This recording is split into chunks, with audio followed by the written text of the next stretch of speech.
Make sure you download the Woodward Sports app in the App Store and the Google Play Store today. Take Woodward Sports with you wherever you go and listen live on your phone or mobile device.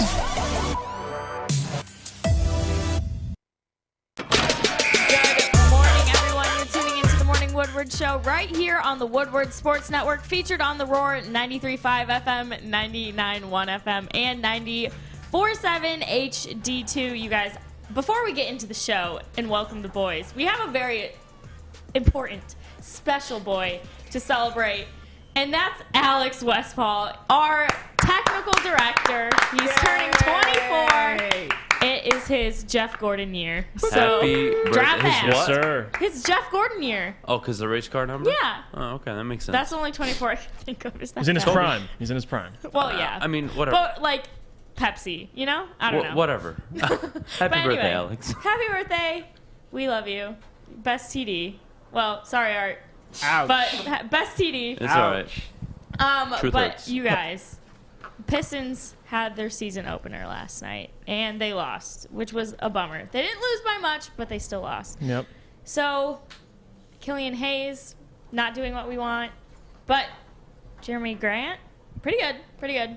So, I mean, this is the problem with this Detroit Pistons roster.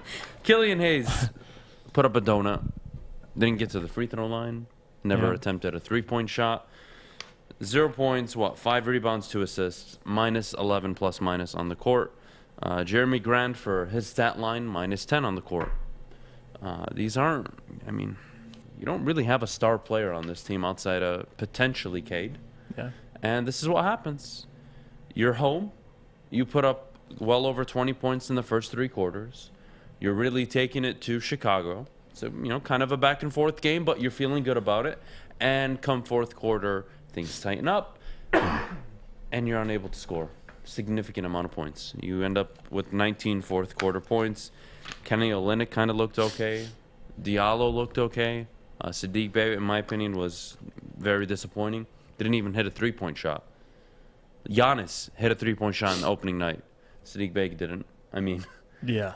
and it's not really an overreaction, but I mean, come on. Come on, you guys don't work in the off-season and train that hard to come out for game one, put sub 90 points on the board. In the NBA, where teams just can't help but score, the rules are so in favor of the offense. Jeff, I'm not sure what to take away other than I kind of expect this for the rest of the season. Not this bad of an offensive performance, but from a standpoint of they're going to lose a ton of games. They'll probably win around, 28 to 32 games like we said before the season started. Yep. And when Cade gets back, hopefully they look a lot more dynamic on offense. But if there was any positive to take away from yesterday, LCA was absolutely on fire. Mm-hmm. It was a great atmosphere. And Beef Stew continues to surprise people, honestly. To put up 12 points yesterday in a game where the team was lacking offense, like 12, do 88 divided by 12. I promise you, he scored a little over like 15% of the team's points, something like that. So, Yeah. I mean, Beef Stew had a good game, but overall, I mean, it's a loss, whatever. I mean, you're not expecting this team to contend, nothing to overreact, but disappointed in Saddiq Bey, disappointed in Killian Hayes big time. Yeah, it is a season opener, so you try not to take too much from it, but you do want to evaluate the team at least from who's the guy standpoint. And we know Jeremy Grant being the number one option, 8 for 20, 3 for 5 from three-point range. He was really the only guy that was getting really anything going. Like you said, Killian Hayes didn't make a shot, and that's kind of his knock is his aggressiveness. I mean, you didn't take a three-point shot. You didn't get to the free throw line. You settled with, 6 layups, and you didn't make a single one. So that's where I kind of worry about Killian. He only played 20 minutes. That might be a certain – if this keeps – these type of performances keep repeating itself, you might need to look at Killian Hayes coming off the bench, especially when Cade Cunningham gets back. Yes, absolutely. So that's something that, Dwayne Casey's going to have to look at. But in terms of Saddiq Bey, I agree with you. Didn't make a three-point shot last night. That's someone who I expect to be upwards of 16 to 17 points. I want him near 20 a game this year. It's a good development year for him, and, he ended with 13. You need him there. You need him there because you don't want to rely on Jeremy Grant to be your only offensive, high-volume scorer. Right. It's Saddiq Bey, it's Cade Cunningham, and then maybe it's Jeremy Grant. And Grant's the veteran. He's going to get his. He's going to be able to find moments in the game where he's really, stringing the offense along. But Killian Hayes really disappointed me, man. I mean, he's shown you flashes where you're, so hopeful for the kid. He's put up 20 in 8 games, 20 and 7, 24 and 6. I mean, he's had good games.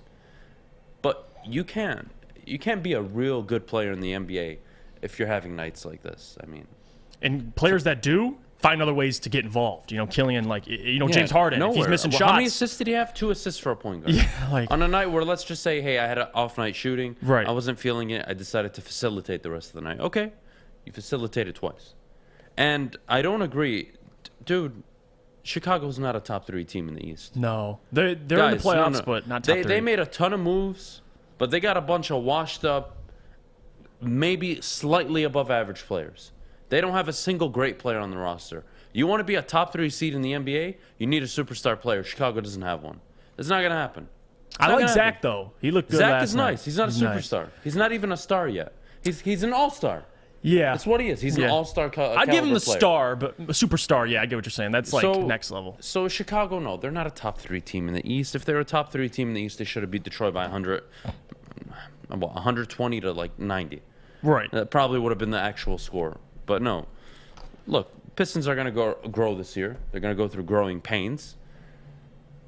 Timeline on Tate to return, Jeff? I'm not sure. I'm hoping sooner than later. Yeah, they need him. I mean, they need him, but they also... I mean, this fan base needs him. I mean, you don't want to go out there and watch that product. The product you saw yesterday, I mean, it's kind of a harsh reminder of how bad this basketball team actually can be if Cade's not on the court. Because when Cade's on the court, you're willing to move on and kind of accept the flaws of the team because, hey, we have this kid and he may be the future of the team. He may be a future superstar.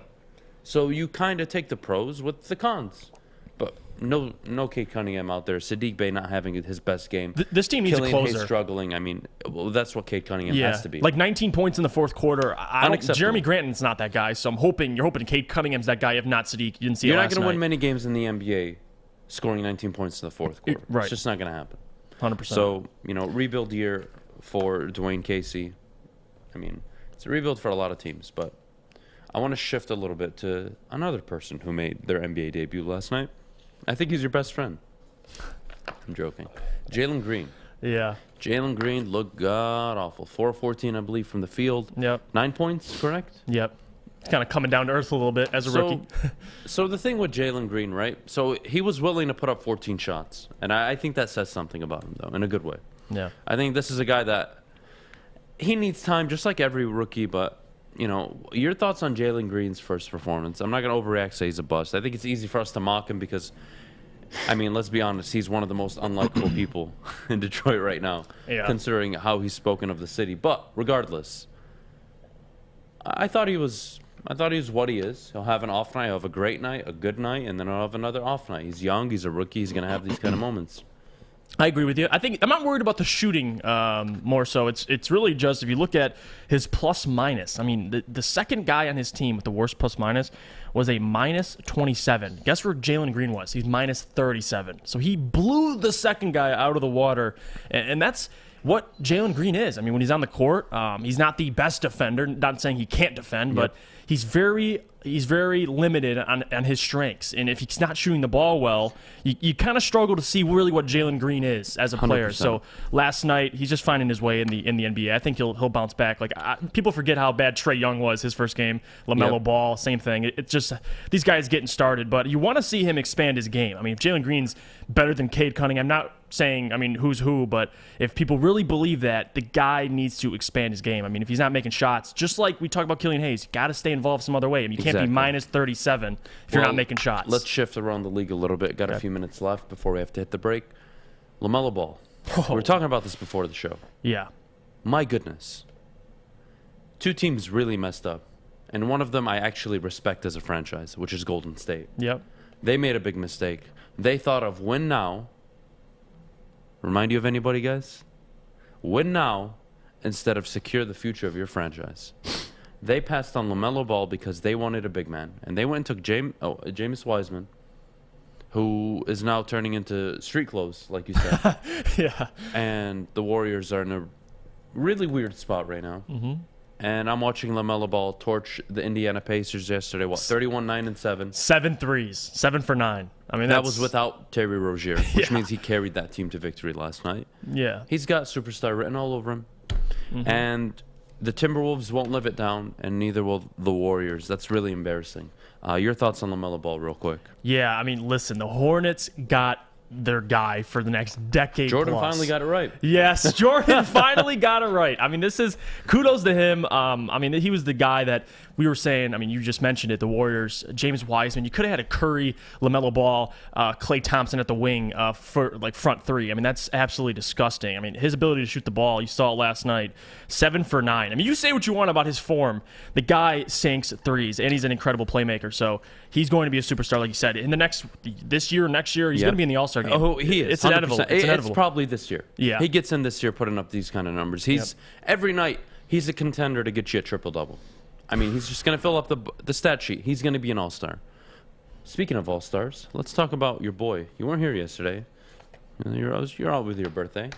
There's a guy out in L.A. I don't know if you know about him. Plays for the Los Angeles Lakers. Just looks like a complete bum. Yeah. Looks like he's past it.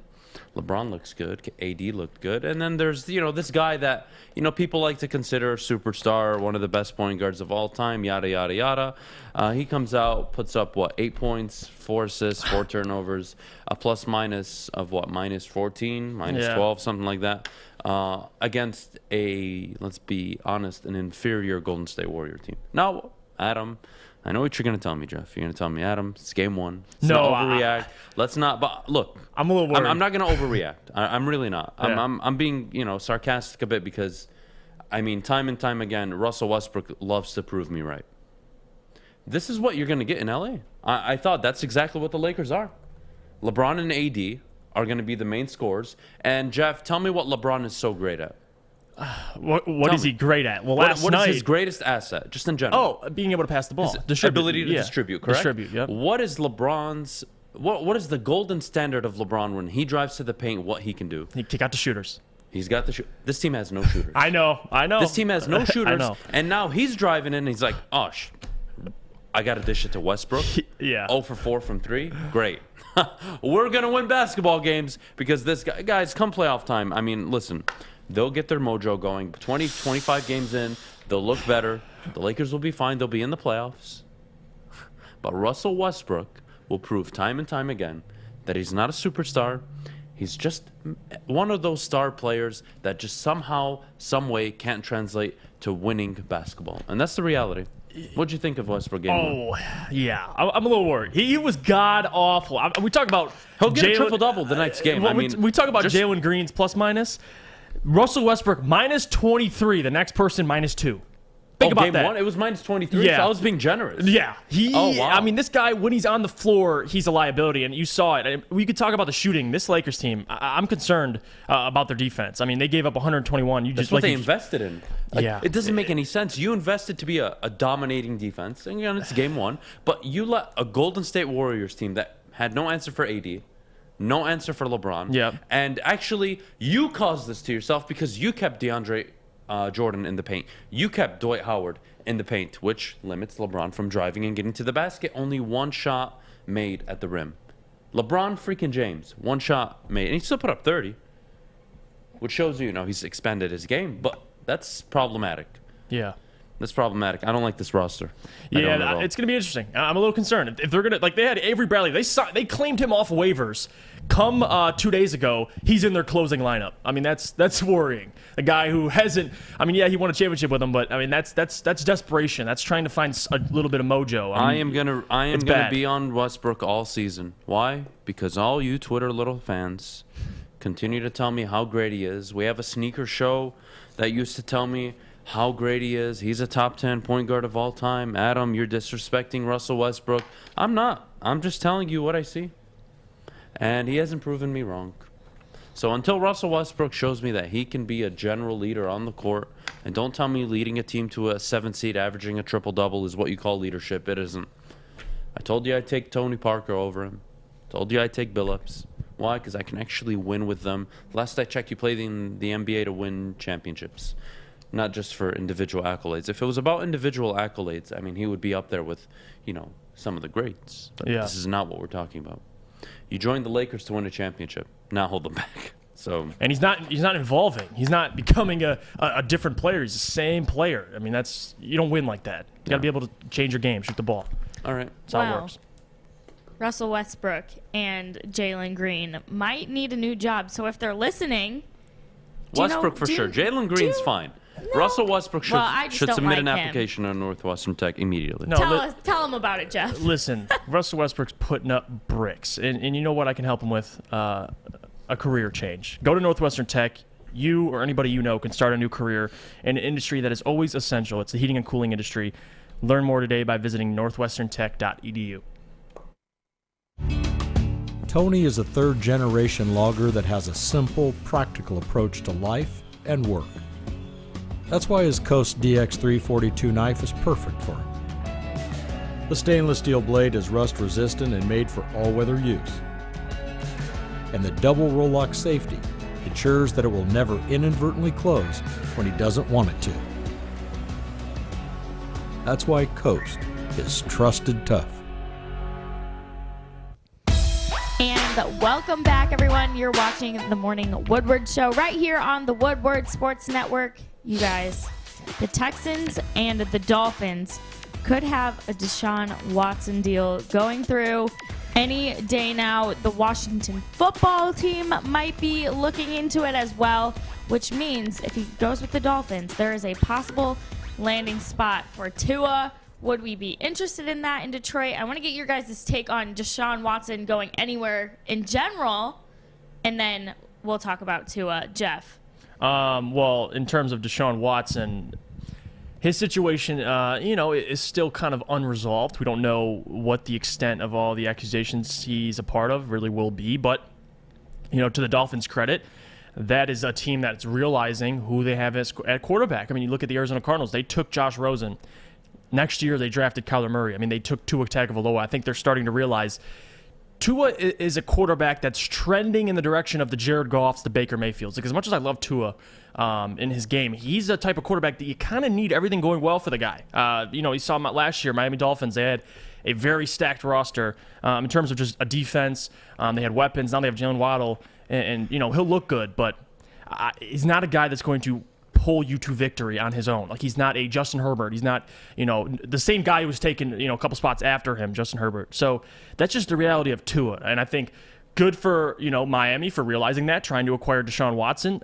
Buyers beware. You're taking on Deshaun Watson's situation, but if it works out, you got a quarterback who's very dynamic. I'm on the side of, I find it extremely difficult to believe that a billion-dollar organization would be willing to give up future assets and future picks and involve themselves in a trade of this magnitude without the assurance or inside information that this case was going to be settled very soon. Now, we don't know what happened, guys. This happened such a long time ago. It surfaced, it exploded, bursted onto the scene. Lawyers were involved. Everybody got quiet, and it's been being handled by lawyers since. But here you are. If you're Miami, let's be honest, Tua lost against Jacksonville, and he played a pretty good game. But yeah, this is the point. Is if you want to win in the NFL, you need that guy. Deshaun Watson is that guy. Off the field, totally different conversation. But when you're a team that's like, hey, I want to win, Deshaun Watson's I think it's a great trade. Should the Lions be involved as a third option? I don't believe so. No. Washington getting Tua, I like Heineke. I don't think they need to rush. I think they can try to get their next quarterback or their franchise guy through the draft. Mm-hmm. Unless they really believe this roster is good enough with McLaurin. Gibson, we're not sure of his health status, but you have a McLaurin. You have, Logan Thomas on IR. I mean, a lot of injuries. Is this the year for Washington? I don't believe so. But should Miami make a move for Deshaun Watson? Absolutely. Why wouldn't they? Now, if you know legally there are going to be issues, well, then no, you stay away. But pending everything is settled and nothing changes, and then the story doesn't change, and they move on, you trade for Deshaun Watson. And if it only requires Tua, a first, a third, and a fourth, my goodness, you do it. You do it. You just do. It's a quarterback league. You need a quarterback. Yeah. Miami doesn't have a quarterback. Washington doesn't have a quarterback. Most teams in the NFL don't have a quarterback. Now, let's talk about the Detroit Lions. Should the Detroit Lions make a move for Deshaun Watson? No, I don't think so. You would have to give up way too much. And let's be real, you're not a team that's so on the cusp of winning where you feel like you have a good enough roster, you're underperforming because your quarterback. Cleveland is underperforming because of their quarterback. Miami underperforming because of their quarterback situation. Even Washington to an extent. Not the case in Detroit. You don't give up 2 first-round picks, maybe even 3, to get Deshaun Watson here in Detroit. Although I would love the talent and I think he's a game changer. Yep. You signed up for a 6-year deal basically with this head coach, 5 years with the GM. You're committed to building the team long term. I don't think Deshaun Watson could walk in and make this a 7, 8, 9 win football team. I agree. So I stay away if I'm Detroit. Your thoughts? Yeah, I would too. And it's nothing on the field. We understand who Deshaun Watson is as a quarterback. Very dynamic. Can lead you to the playoffs, get you far in the playoffs. But more importantly, 2 things. One, what is Deshaun Watson walking into? That's really the real question. I mean, we're not going to be able to compete for another 2 years, if that, because you need 7 to 10 players, on this team to really change the trajectory of it. So with Deshaun Watson, I don't think the Lions will be in the conversation, but they shouldn't at all. You look at a guy, he just signed a 4-year, $156 million contract. He is that guy. But you'd be prematurely paying your quarterback. You're paying a guy already when you don't have the team already. You know what I mean? So I get a Miami. I get even a Cleveland. These teams that have everything around them, possibly Denver. These guys that need a quarterback. The Lions need a lot more than a quarterback. We need a second pass rush, secondary, receivers is a whole lot, even a quarterback. But I think they solved that through the draft. I think Brad Holmes and Dan Campbell find their guy, and I don't think it's healthy for trading for a Deshaun Watson. Even if his situation has a positive outcome, it's still a distraction. You have Dan Campbell. I'm not even worried about his distraction or off the field. I'm actually really not. If it gets settled in court, nobody can say literally a word. It's that simple. Move on. And if it's conduct detrimental to the league, you suspend him for 1 to 3 games. Cool. You move on with it. Now, if this doesn't get settled and it blows up, well, he's probably not going to play in the NFL again. But if you're the Lions, you're not just a quarterback away. And I find it premature to make the move. Although I would probably say 2-3 months ago, go for it. Decimated by injuries. Your wide receiving, you lack skill position players. The offensive line is riddled with injuries. Yes, you have Hawkinson. Yes, you have Swift. I think he could walk in and really contribute and make this team 6-7 wins, maybe, just by himself. But, what do you have to give up? If you tell me in a condensed, just in a vacuum, that I can get Deshaun Watson, I only have to give up, let's say, 2 first-round picks, one of them being ours, the other being Los Angeles's, and then I maybe need to give up a 4th, I actually consider it, and I try to make that deal. I do. Quarterbacks are hard to come by, especially the great ones. Deshaun Watson's a great quarterback. Yeah. A great talent. Again, if I have to give up too much of my farm, no, I can't do that. Because I have faith in Brad Holmes to an extent to build an adequate roster and a roster that can contend for years to come. And you are stuck with Jared Goff next year. You're committed to $30.5 million on the books, so you're kind of limited in what you can do there. So it's tough for the Lions to do it. It really is. And Jared Goff will get you a higher pick. You get Deshaun Watson. You're going to do like a Matthew Stafford average, probably about 7 wins a season until you even are ready to compete. At that point, You're picking middle of the draft, so it's like it doesn't make no sense as an organization. No. I don't think they're 1 player away. Yeah. They're 7, 8, 9 players away, and I don't think you give up 2 first-round picks and multiple picks after that just to get a quarterback who, let's be honest, he walks in, sits out the year, comes next year, wins you 7, 8 games, maybe, but you've given up your future draft picks, so it's kind of you're limited. Now you have less room for error on your draft picks. Now you have to hit every first-round pick. So we'll have to wait and see how it unfolds. I think it's a good trade for Miami. I do. 100%. If Miami does it, I'm supporting it. I think it's a good move. And I think if you're a fantasy owner and you have Deshaun Watson, you're really happy this morning. Cha-ching. But you don't know the legal situation. That's the biggest caveat. If they settle in court, I can't say a word about it. It may all be very true. But when you settle it in court, that means the accusers and the defendant all agree to shut the hell up and not talk about it and not acknowledge it. They settled it in court. It's not for public. Okay? I can't say anything. And it's probably true because there's over 20 freaking accusations. But if they're going to get this settled in court instead of actually filing a lawsuit and trying to, actually convict this man, well, there's nothing you can really do. And if you're an NFL franchise, you're dumb not to try and get your hands on it. No, I agree with you. And that's the unfortunate reality of not only the legal system, but the reality of the NFL.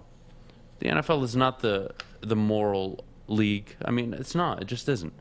And if it was, there'd be a lot of players that aren't playing in the NFL. We talked about this with Antonio Brown. John Gruden was essentially like, hey, we're getting rid of you from our Ring of Honor. We are no longer going to acknowledge you and, appreciate your accomplishments for our team because what you did, not working for us, working for another organization. We can't associate with you. But the Bills can have O.J. Simpson still up there. Now, I know John Gruden's accolades are still up there, but if you wanted to suspend him, I'm okay with that. To cold cut him dry, I don't agree with that. And this is how I feel about Deshaun Watson. Until I have either it's clear evidence where he did this outside of the 20 accusers. I mean, that's pretty damning. But still, unless they come out and they convict him, what do? If they settled. He'll get suspended for 1 to 3 games by the league. Unless they check quarterback is the most important position, it's going to get forgiven. So we'll see how it plays out. Yeah, it just makes me wonder, what does that do to the locker room? Because Nothing. Nothing? The guys really don't care at all about things like this? I don't think, when you have... Quarterbacks are leaders of the team. Yes, They're and I think that's role problematic. Models. I do agree. But maybe a side eye. Maybe you look at the him. problem is, when you're in a locker room, you're amongst 53 individuals. Yeah. And those 53 individuals all have their flaws and mistakes. They just want to win. And not one person is better than the other. And they have that siege mentality of us against the world. And we're going to do whatever it takes to win. Hey, if you're having problems at home, okay, let's talk about it. Keep it at home. Don't bring it in here. Let's try to win football games because that's what everyone's trying to do. And that's the reality of the league. So I don't know. Well, the OJ people, I think people forget about OJ Simpson. Let's say he didn't do it, right? Because his son did. Because clearly he didn't do it, right? Last I checked, drugs, attempted robbery, battery, that's acceptable. That's acceptable, but an email that was very, very distasteful isn't. Oh, okay. I see where we draw the... This is why I asked the question that day. Where do you draw the line? Right. I don't get it. So, if, let's say I'm a head coach in the future in the NFL. I have a great 10, 15-year career, right? I'm revered, I'm respected. I leave, and it comes out that I used to grab a ruler and smack the shit out of, I don't know, let's say, my players after the game. Okay? I would hit my players, or I would say something very vulgar and mean, but it never came out during my time. And then it comes out, when I'm retired, I'm 70 years old, and I'm chilling on the beach in Cabo. What are you supposed to do? I don't understand, where we draw the line with, information that surfaces. The Joe Paterno thing is probably the most complicated issue, right? The guy was dead before you could even put the whole story together. So now what do you think of him? Still a legend? I'm not sure. It's unfortunate. It really is. So I'm not sure where to go with there. But to be honest, locker rooms don't care. No, Kennedy, to answer your question. And honestly, if I'm a GM, I want my quarterback to be the face of my franchise. That's not the kind of face I want for my franchise. But if my job's on the line and I need to win with this roster, I'm going to get Deshaun Watson. I agree. Yeah. All right, speaking of winning, we're going to figure out where the wins are with the Lions' schedule that they have left. That's coming up next. But first, if you want to bet on maybe how many wins the Lions will have, you could probably do that over at MyBookie. Guys, I told you before the season started, take the under at 5. It was so friendly by Vegas. The 5 is the standard. I told you bad teams win 5 games, but this is not just a bad team. This is an injury-riddled bad team. They're not winning 5 games. You should have taken the bet.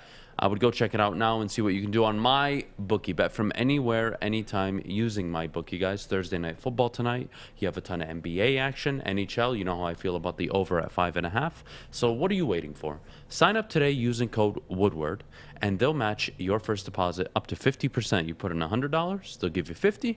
You put in $200, they'll give you $100. Again, that's MyBookie. Sign up today using code Woodward. And before we go, if you have a gambling problem, please, please, please call the gambling problem hotline at 1-800-270-7117. Hi, I'm David Hall from Hall Financial. And at Hall Financial, we treat our clients like family. And our number one priority is giving each of our clients 5-star service.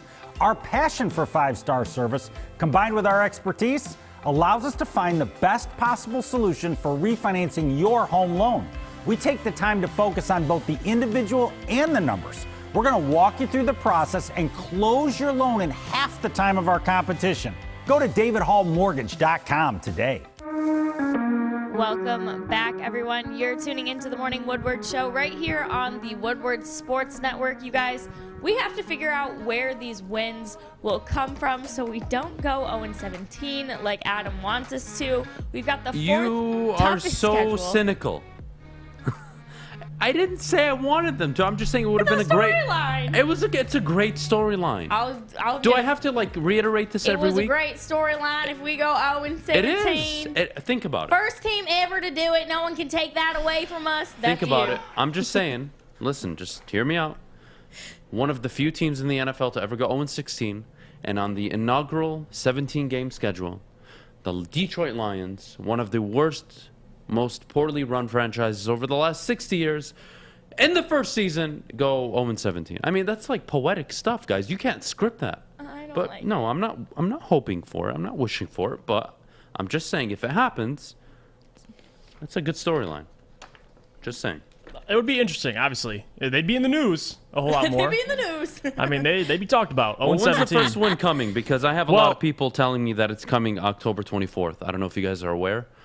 Yes, it is against the Rams. Yeah, the win's coming. The win's coming. This weekend? Yeah, it's Yes, coming it this is. weekend. I don't know if you Trap guys. game for the Rams. Yep, The I'm only telling you. the only I'm person- telling you, Trap Fish is game. not alone. is the winning I've gotten streak. at least 30 direct messages trap on game. Twitter of people telling me, you know what, you scumbag. You've been wrong about this team the whole year. They're going to prove you wrong this Sunday against Los Angeles. Yes, they are. You think they're going to lose by 40, Adam? They're going to beat the Rams. They're going to prove you wrong. And that's my favorite is people will tweet something like that and be like, it's the most Lions thing ever. And I'm like, what? Listen, these same people are the people since week 1 predicting every single week that the Lions were going to win a football game. Trap They probably game. lost so much money. Like, this is why, yeah. Well, thank goodness they don't bet. No, if they were bettors, they wouldn't be tweeting that stuff out, believe me. Rams upcoming away. Jeff, that's the next game. Oh, yeah. That one coming this weekend, bud? Oh, hell Trap no. game. And you All know, right, and you know moving what? on. This is the only. Moving on. Let me just say this too, real quick about the Rams. I hate when people have takes like that where it's not the obvious take. It's the Lions are going to surprise you, and then I swear when they get smacked upside the mouth, MIA. This You're not is what going drives to me hear nuts, from that too, guy. You're not going to hear from him. It's those same people, and we have some that work for us. Oh, All right? no. There are a handful of people that work for this network Yes, there are. that talk like this. Fish! Fish is one of them. He's one of many. But if they have a close where game, where they're they after say you. they'll go into a game where the Lions Trap are expected game. to lose. They will go into a game where the Lions are expected to lose, Jeff, and they will say, We're gonna win. "We're gonna win. It's gonna be closer than you think, Adam. You're wrong." And then the Lions only lose by 10. I told you. Now they didn't win, Adam, but I'm telling you, they play closer than what you. Shut up.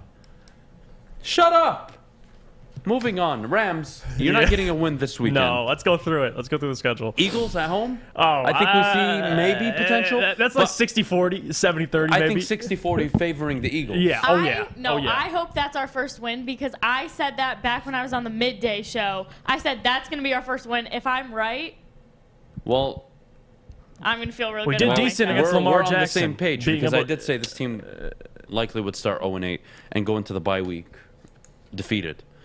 So, I mean, it's got to be the Eagles game. It's got to be the Eagles game for this fact. You don't want to walk in 0-8 into the bye week. No. That would be the longest bye week in the history I can remember in over the last 20 years. Yeah. You don't want to walk into your bye week without a win. That's an awful bye week, man. And then you got to play 9 straight weeks, and the schedule doesn't get any easier, guys. Oh, Because then you come off, you're away to Pittsburgh, away to Cleveland, home to Chicago on Thanksgiving Day. I think that may be your first win. Yep, I like if it isn't any of the other games. If Justin Fields beats him on his first Thanksgiving, Not gonna happen. Not gonna happen. It's the way it's gonna happen is if they start, let's say 0-7, 8, 9. If they're 0-10, the first win probably comes against Chicago on Thanksgiving Day. I just think that's Dan Campbell's Super Bowl this year. Then you're home to the Vikings, divisional opponent, not an easy game. Away to Denver and Mile High. That's difficult to play in December. Home to the currently undefeated Arizona Cardinals. Good luck. Away to Atlanta, maybe. Away to Seattle, not going to happen. Home to Green Bay, probably not going to happen. They're going to be fighting for the number 1 seed, most likely in the NFC. They're not going to give up a late game. Probably 2 wins. Seeding matters for this team, especially now with the expanded playoff. Only 1 team gets a bye week. It's crazy when you look at it. So you maybe have 2 wins. Yeah. Come on, guys.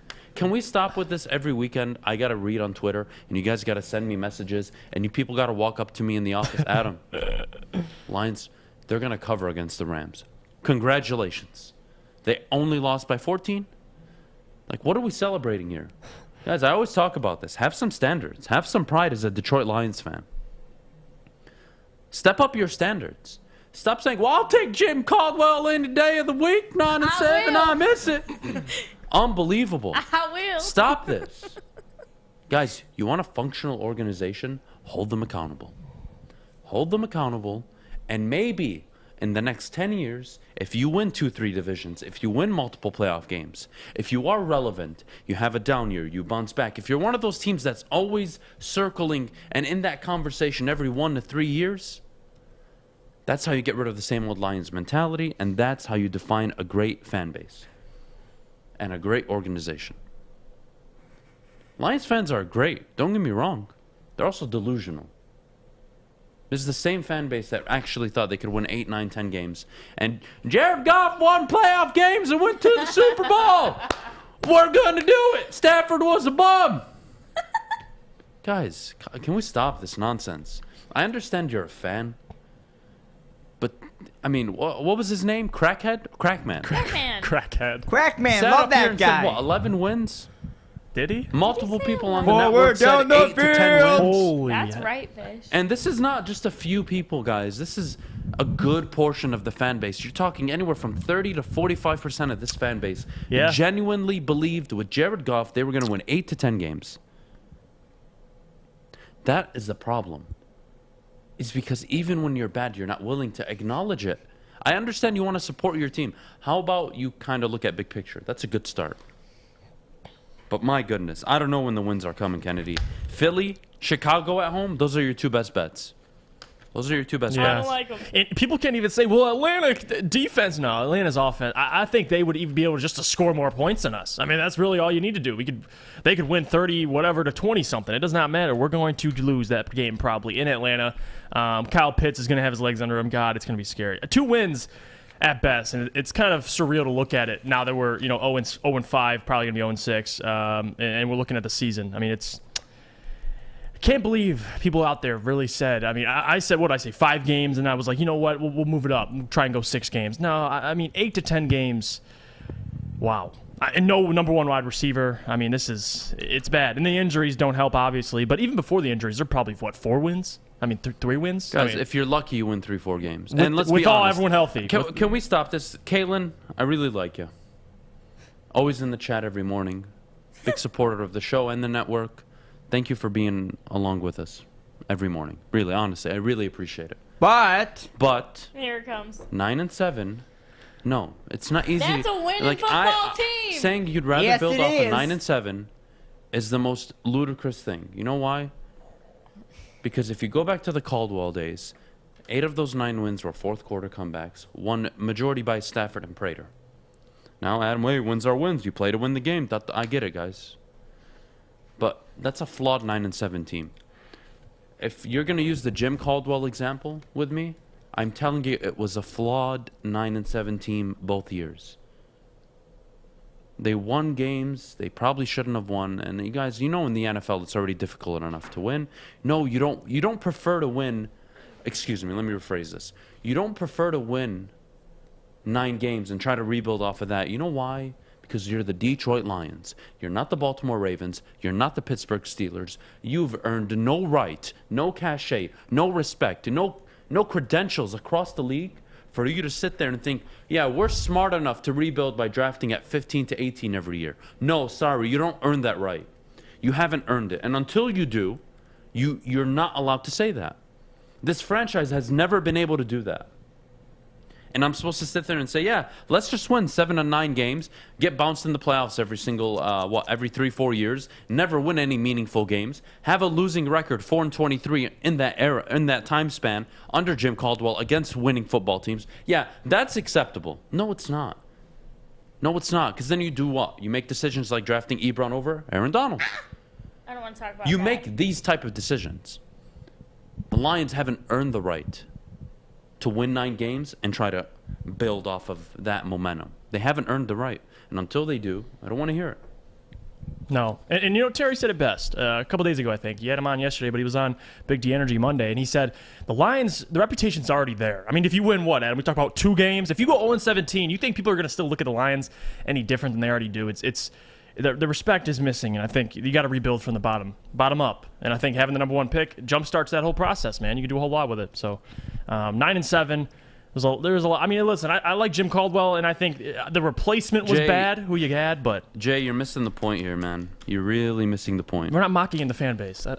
I told you 20 to 35% of that fan base thinks exactly how I was speaking of them, and that is a reality. That is not me just, oh, wow, there's one person every day that tweets me the same thing. And no, guys. This is not the overwhelming majority, but is a substantial amount of the fan base that acts and thinks this way. Yes. And it's also part of the problem. How is this a Detroit show? It's called holding your Detroit sports teams accountable. And if you don't want to do it, that's fine. If you want to just enjoy your Sundays and watch them lose and watch them repeat the cycle that they've done over the last 60 years to you, be my guest. But all I'm asking for is a franchise that is respected around the league, like the Detroit Red Wings, like the Detroit Tigers, and to an extent, even the Detroit Pistons. Teams that have actually accomplished something over a substantial amount of time. The Lions have never done that. The Lions are at the floor, the basement floor, when it comes to respect around the league. I don't like that at all. I am not rooting for that. I want them to become a reputable, respectable franchise. But until they can put together a 10-year period, or they are good, 5, 6, 7 of those years, they've won the division 2, 3, 4 times, and they showed a dominance period, and they won multiple playoff games, they won meaningful games, they made NFC championship appearances. Only then does this franchise deserve and earn the right to be thought of highly, like a Pittsburgh Steelers, like a Baltimore Ravens. We can rebuild at 7 and 9. Yes, I would totally trust the Pittsburgh Steelers to do that. I don't trust the Lions to do that. Excuse me. When have they ever given me any hope or evidence to prove that? Please. Kennedy? Well, you guys, when we come back, there's a Pistons hater out there. We'll tell you about it when we come back. But first, I want to tell you about my friends at Legacy Partners Insurance. You guys, when you watch games, you're bombarded with insurance ads that promise to save you money. Well, they're not telling the truth. My friends over at Legacy Partners Insurance are the ones that are going to save you money. They're independent, so they shop between 7 and 10 carriers for your insurance needs. Here's what I need you to do. Call 586-209-4106 and tell them that I sent you. not Maz. Tell them Kennedy sent you, not Maz. Just for getting a quote and telling them that I sent you, you'll be put in a drawing for a $50 gift card. So go to or call legacypartnersins.com/Woodward today. Fellas, football season is here.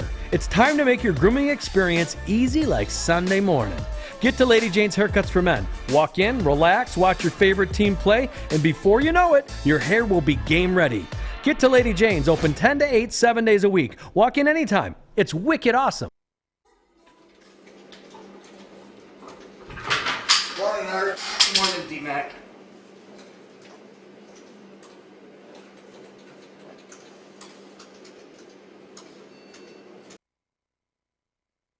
Welcome back, everyone. Thanks so much for hanging out with us right here on the Morning Woodward Show. Charles Barkley is the Pistons hater that I referred to going into the break.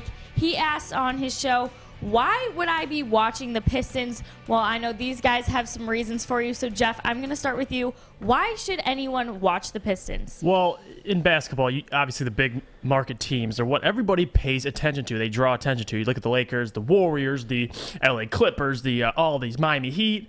But if you really want to watch basketball, and you watch the Detroit Pistons even last year, they competed with every good team they played against, whether it was the Lakers, the Golden State. It does not matter. Brooklyn Nets, they played to a certain extent. So I think if you're looking for teams that are young, they compete in pretty much every game they play. I don't know why you wouldn't want to watch the Pistons. Charles Barkley, I think he's forgetting that the Pistons, they have more rings than he does. Charles Barkley, 0 rings. I don't know he doesn't know what basketball is entertaining for the man. I think this is more so a comment on how relevant the Pistons have been the last 15 years. Because, obviously, the Drummond era, the Reggie Jackson era, the Blake Griffin era. Barkley is a national analyst. Yes, he is. Not local. So, the local media, local fan base, everyone's tuning into Detroit. That's not an issue here. Right. But from a national perspective, yeah, he kind of makes a point. Why would I watch the Pistons? Well, they have the number 1 overall pick. If he's invested in watching Cade Cunningham, that is the only reason, right? Should be. And that should be the only reason. That's the same way you watch LaMelo Ball. Listen, guys, let's be honest. If you have a star player, you're getting national attention, and people are going to talk about him, and they're going to talk about your basketball team. Cade Cunningham, until he steps foot on the court and balls out, no one's really going to talk about it. No one's really talking about Jaylen Green right now. Everyone's clamoring over LaMelo Ball's performance, the Nuggets upsetting the Phoenix Suns last night, Giannis dominating and beating the Nets. This is what national media is doing in the NBA. So I'm not sure what Barkley is getting at here, other than the only thing I can understand and support with Barkley is, why would I, as a national media analyst, watch the Pistons? They're not going to be in the playoffs this year, next year, or maybe even the year after. Yes, they have a young guy, but unless he comes out and starts putting up numbers, I have no reason to talk about him. I'm assuming that's kind of like where he's getting at, right? Yeah. that makes sense in that standpoint. Obviously, that's national the only media. argument he could make. Yeah. Everything else is void. He can't make that argument at all. The Pistons drafted number 1 overall. Yep. They have the number 1 overall pick. That is a big deal in the NBA. Now, is everybody tuning into Anthony Edwards out in Minnesota? No. Even though he's balling, your market kind of plays a big deal. But what the Detroit Pistons have, the Timberwolves do not have, is history. And, Detroit, again, that's like the Red Wings, guys. When the Red Wings are good, it's really good for the NHL. Okay? It really is. When the Pistons are, kind of good, it's actually really good for the East. And when they're very good, maybe some teams, national media don't like it. But it's good for basketball when you have these, mid-tier markets winning. It's just a good thing. So I don't agree with what Barkley said, but I get why he said it. Yeah. This is a team that's probably not going to be in the playoffs for the next 2 to 3 years. So why would he watch? But I will say this. If you need an argument for Charles Barkley, you could make the argument out of all the lottery teams. I think the Pistons are the most entertaining team to watch. So, Charles, I don't want to hear your take on Rookie of the Year because you're clearly not watching any of the games. So we'll leave it at that. For context, they were playing their little shows bit where they guess who he played for is what it's called, and they showed a picture of Kelly Olynyk, and he was like, I have no idea who he plays for. And then they were like, the Pistons. And he was like, why would I watch the Pistons? That was like the context. Yeah. So. You know, I can't really be mad at the Kelly Olynyk, though. I mean, that man does not, if you look at him in a picture, you don't know what team he's on. So I love Kelly Olynyk, though. He's pretty good. But doesn't surprise me Charles doesn't know who he is. Doesn't watch a whole lot of basketball. Well, it's easy for us to rip Charles this morning, but honestly, like, you know, if let's say I'm on a national platform, right? And let's say I'm on a national platform and my sole job is to watch the NFL, okay? They've given me this platform. I work for, you know, a credible national media company, and I'm being asked to cover the NFL. Jeff, do you think I'm actually going to waste my time talking about A, the Detroit Lions, B, the Jacksonville Jaguars outside of Urban Meyer's debacle? Am I going to talk about the Miami Dolphins? They're 1-5. I'm not going to talk about the bottom floor teams. I'm just not. The teams that are in a rebuild, unless I'm intrigued by a head coach, a certain player, a quarterback, yes, I'll talk about them, but this is how it works, guys. So, like, you know, I could kill Barkley this morning and say, like, dude, they have the number 1 overall pick. It's Detroit. They're a storied franchise. 3 NBA championships. Where are you getting at with this? But I also understand from his job, how often are the Detroit Pistons going to be hosted late at night, primetime on TNT? They're not. It's not often. Maybe once this year, I think. It's not going to happen often. So how do we even think they're getting a national game on TNT this year, actually? They probably won't. So, but if they do? I mean, that's the reality. And now, unless Cade explodes, you know, they always change the TV schedule going on in the year. If they can fill in a 7:30 and a 10:30 night schedule where they get the Detroit Pistons on at 7:30, because Cade Cunningham is, let's say, for the last 2 weeks is averaging 27 points. Like, that's the only way you're going to get that attention. So until Cade sees the floor, I don't think many people outside of Detroit are really going to talk about him. Am I missing the boat here? No, that's the reality. I mean, that's the reality. But like I said, Charles Barkley, NBA, he's an analyst, but, you know, some analysts don't watch every game, and that's perfectly okay. But one thing you have to pay attention to is when a team has the number 1 overall pick on their squad, there's going to be some games you're going to wish you watched. And I think this year they're entertaining. Even last year, the Pistons were entertaining. Now they have the number 1 overall pick on their team. So got to start paying attention to him, Charles. Got to start. All right, you guys. Well, coming up next, there are 5 possible wide receivers that could be making their way to Detroit. The guys are going to rank them in the order in which they would want them to come here. We already talked about if they actually wanted one to come here. The answer was no. But if we had to, gun to head, we're going to rank them. So stick around for that. But before we go, defense.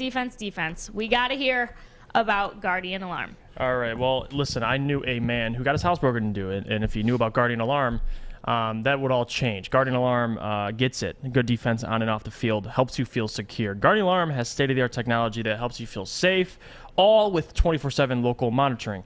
Guardian Alarm also has convenient features that let you check in on your home, control lights and temperatures, detect smoke or carbon monoxide. It will even let you lock and unlock your doors. Call this number 800-STAY-OUT today. That's 800-STAY-OUT. Guardian Alarm has been trusted for over 90 years at keeping families safe. Okay, you thirsty little spin goblins. I want you to pedal into the next dimension. Spin it! Spin! Uh-oh! Carmen's falling behind. Let's give her the hiss of shame. Spin till you bleed! Don't ride the bike of shame. Come to Planet Fitness and find your own lane with tons of equipment, free fitness training, and no hissing. Join today for just $10 a month. Welcome back, everyone. You're tuning into the Morning Woodward Show right here on the Woodward Sports Network. We are happy to have you here. It is Alex Westy's B-Day. Jeff's birthday was yesterday. Lots of good stuff. The weather kind of whack, but oh well. You guys, we need to get into these wide receivers. I know you don't actually want them, but I will give you their names, and then we can go from there. How's that sound? All right. All right. So we've got from the Eagles, Whiteside from the Eagles. I mean, this is the same guy the Eagles took over DK Metcalf, and he's been nothing but disappointing. Think about that. Oh my God, I love these stories. Wait, this is the same Philadelphia Eagles organization that took Jalen Reagor over Justin Jefferson. That's why they took Devonta. They're like, we're not messing this up again. Take Devonta Smith. He's not Jamar Chase. No. He's not Jamar Chase. Yeah. And I could name probably 3-4 players that went after Devontae Smith that I'd rather have right now in Philly than Justin Devontae DK. Smith. Justin and DK. But to be fair to Philly, I'm not going to rag on them too hard.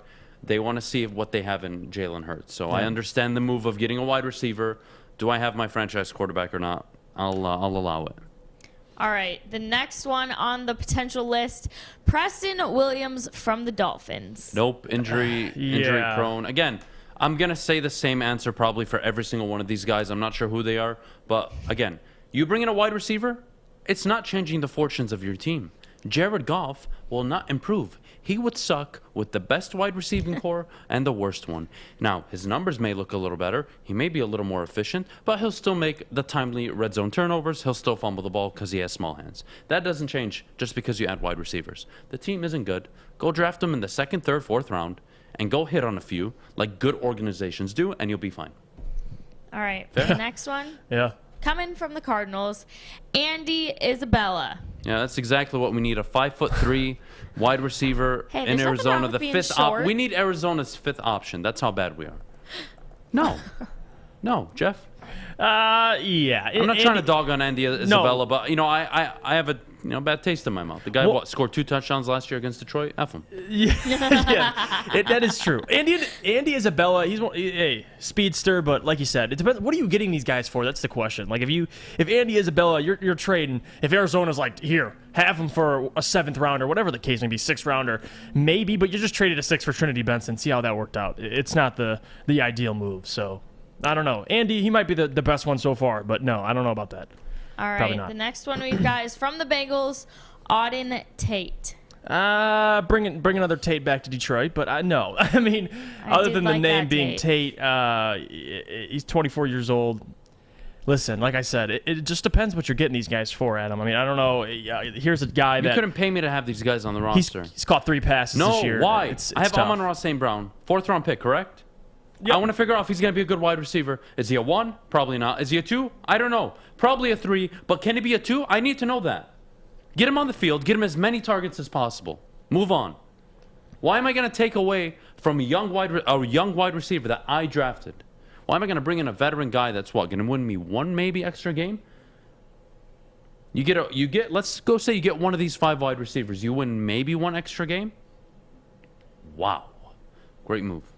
Stop this. Stop. I don't like this at all.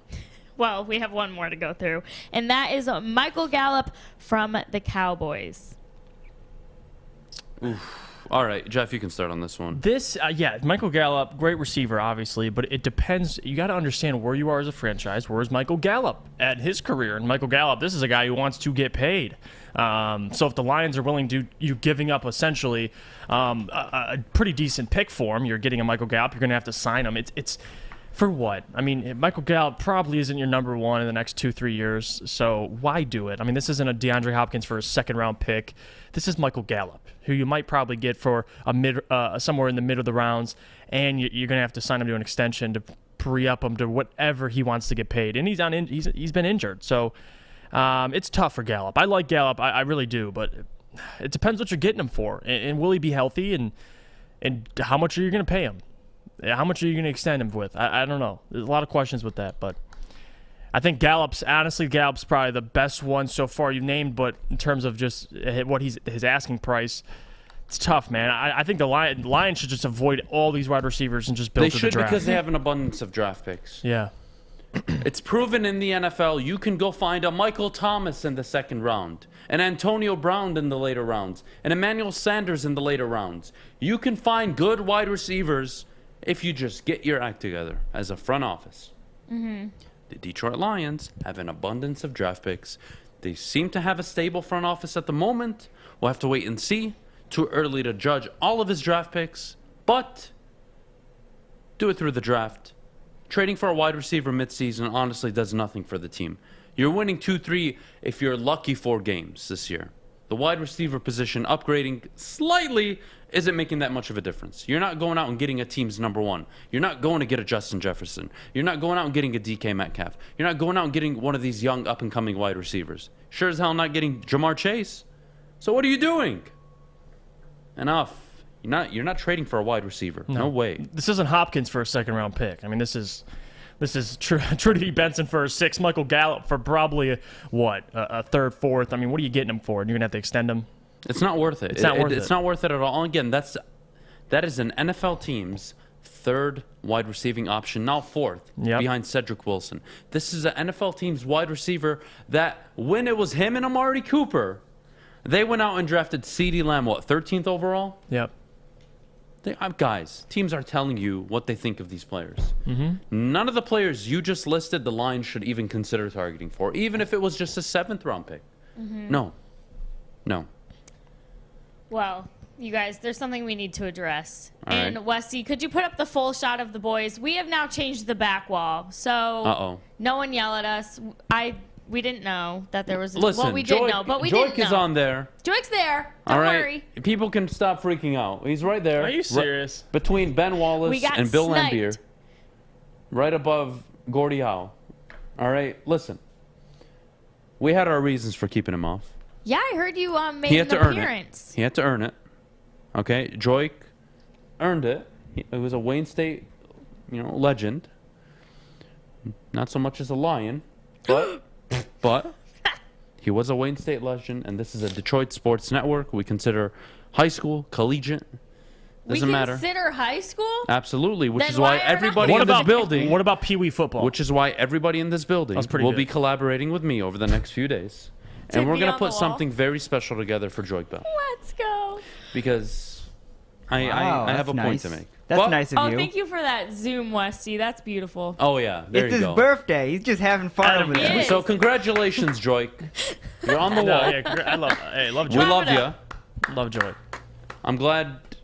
I'm glad you're on the wall now. Maybe now Can you we stop put Adam complaining. Baydoun, high school quarterback, up there? Like Yeah. No, I don't throwing the ball? deserve to be up there. What about No. Ryan How we Armani? talking He about high was school great at, legends, was Adam? it? South, Yeah, I mean, I was a Point high school South? legend for a school that's not like a primetime high school, so like it doesn't matter. No one needs to know that. We'll just say Adam I don't- Baydoun was. I'm not. okay, I'm not all fake right, about all this right, at all. all No. right. Just know. He's Maybe like, my I middle didn't peak school. in high school. You yet. could, you could get my middle school. I was a baller. Okay. We'll find. We'll get All right. something. Figure something Okay. Middle school, maybe.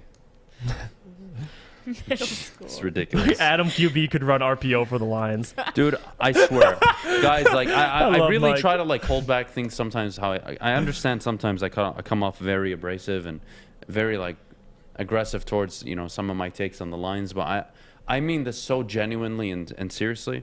There's over almost 200 people in the chat. I promise you, 90% of you could be doing the same job, if not better than Jared Goff right now. If you're telling me all I needed to do was hand the ball off And miss make reads. a few reads and miss them and miss my open reads and turn over the ball, shit, I could do that right away. Pretty easy. And not hard. Sign that $30 million contract. If you want to pay me $30 million to turn the ball over in the red zone, sign me up.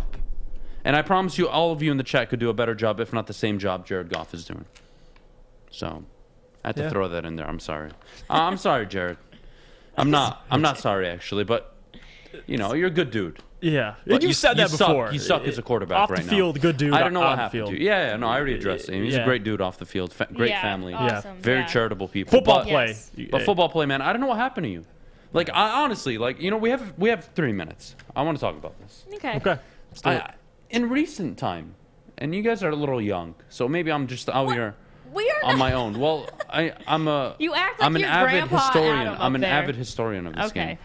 He is Grandpa Adam. I don't recall the last time a kid came into the league, reached the pinnacle that he reached, Super Bowl appearance, division winner, NFC championship winner, looking like one of the young up-and-coming elite quarterbacks, and then just completely Yeah. did a 180 and fell off the map. Yeah. RG3, but that was kind of injury-based. Yeah. With Jared, it's not, and It's like I don't mental. understand how he went from being such a good quarterback, he really was, and then he signed that deal after the Super Bowl, and it was all downhill. And he never got it back.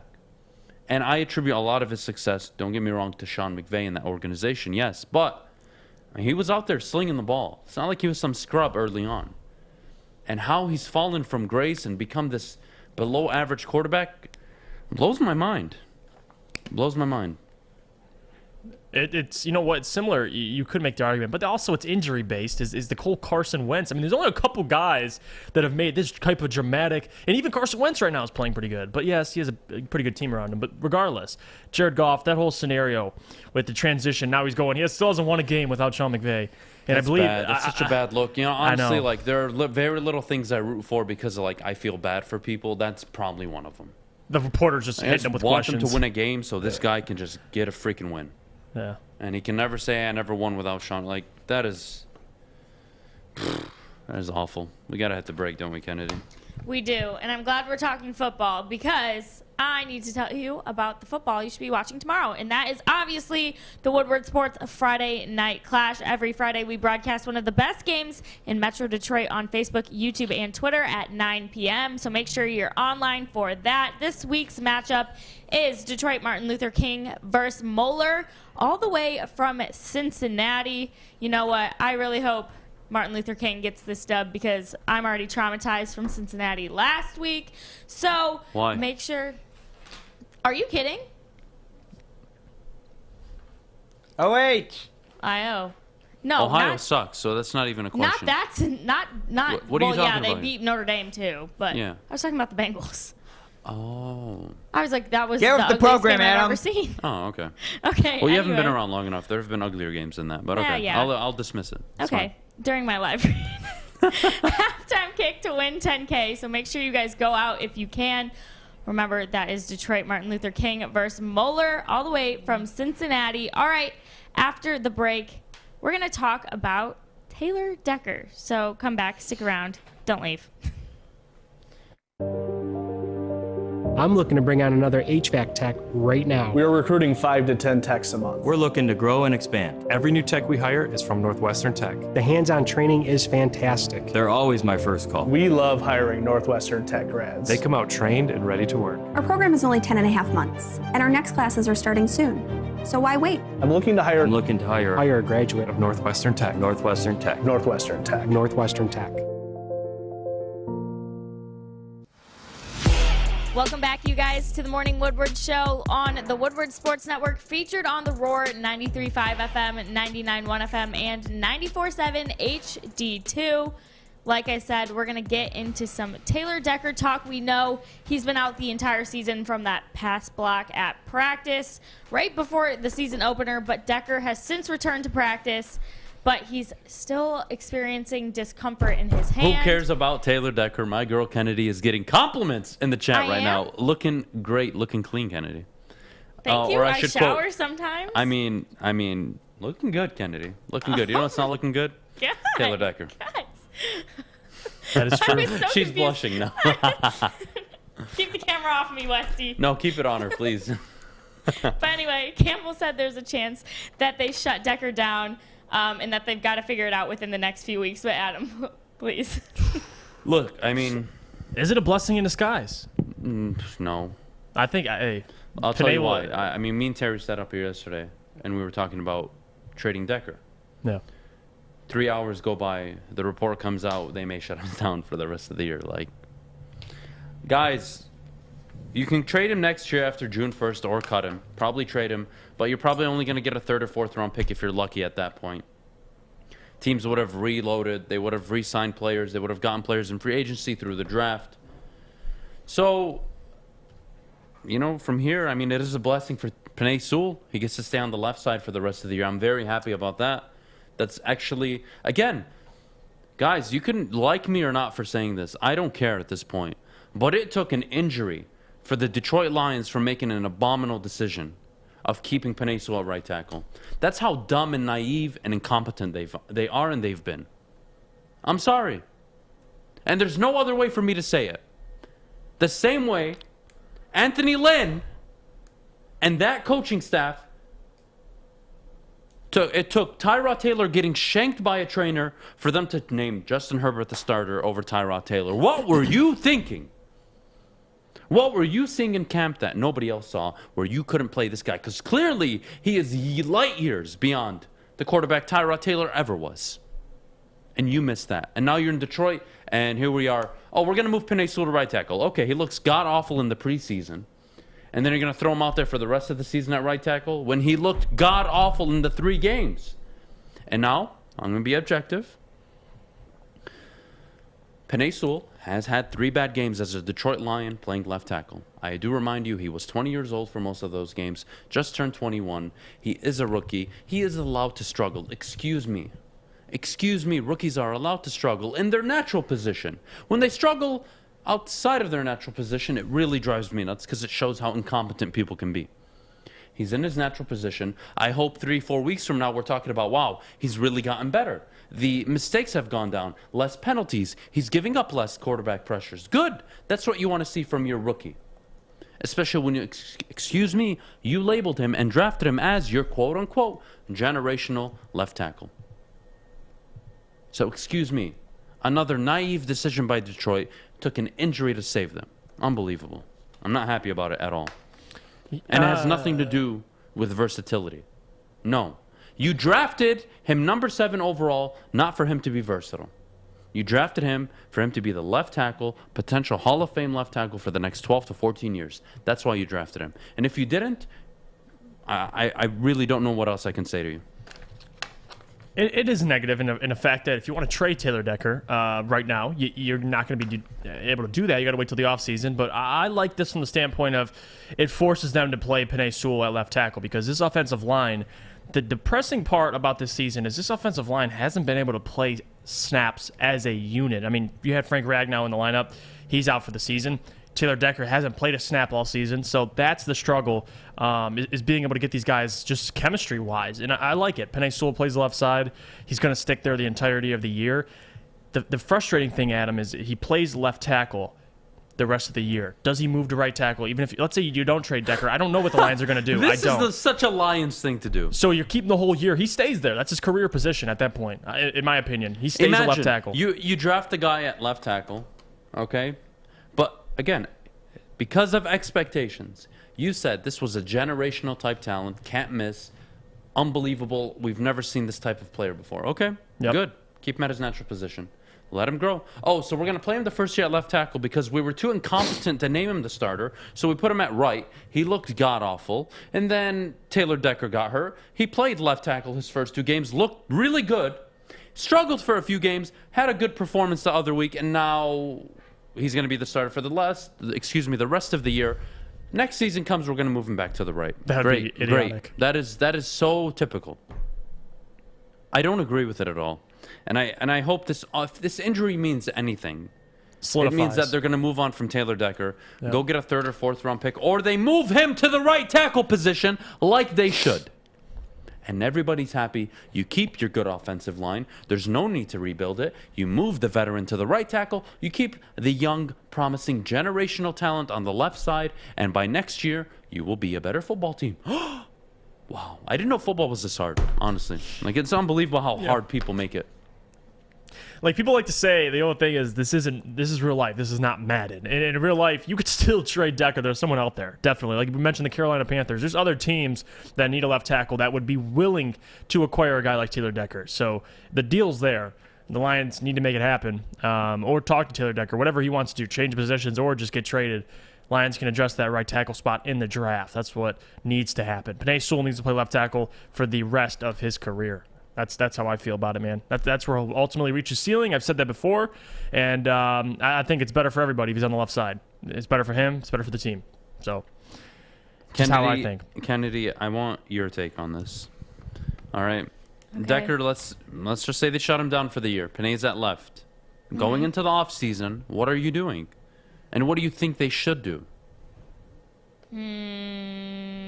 See, I don't know. I feel like we don't really have use for him anymore if he's... Is our right tackle flopping that bad? Like, no. So, well, I don't know why we need him. Because he's not going to want to move to right. So just, like, then trade his ass. Yes, that's what I was going for, but in a nicer way. You trade him. If he doesn't want to be a veteran guy and stick around in Detroit, kick rocks, leave. You're good. Don't need you here. I need my veteran player to step up for the team and move to right tackle for the benefit long-term of the football team. Why? Because I have a generational type left tackle. And I want this kid to reach his ceiling or at least come as close to it as possible. And I don't want to hinder that by changing his position this early on and then asking him back to move or asking him to move back to left tackle 2-3 years from now. That's what doesn't make sense to me. Yeah, That's what I'm all in fuss about. Penei Sewell cannot be at right tackle for years. That doesn't make any sense in my brain. Decker needs to go this year or next. He can't play like 2, 3, even 4 years at right tackle and then move back. That makes no sense. At that point, he's a right tackle then. It's never happened. And he'd be a mediocre one. It's either you just move his position, but again, guys, you're not listening. My problem is they want to put him at right and then bring him back to the left and expect him to be this generational all-pro tackle. No. It's not how it works. You either switch their position day one and you move on, or you keep them where they're at. And last I checked, you can't find me a quote-unquote generational talent that was asked to go back and forth, and still lived up to their all-pro ceiling potential. It's never happened. Tyron Smith wasn't asked to go back and forth. Neither was Lane Johnson. So stop it. Stop it. This is ridiculous. The Lions are making this harder on themselves than it needs to be. Sorry. And if you don't like it, too bad. Decker needs to be playing on the right side. He just does.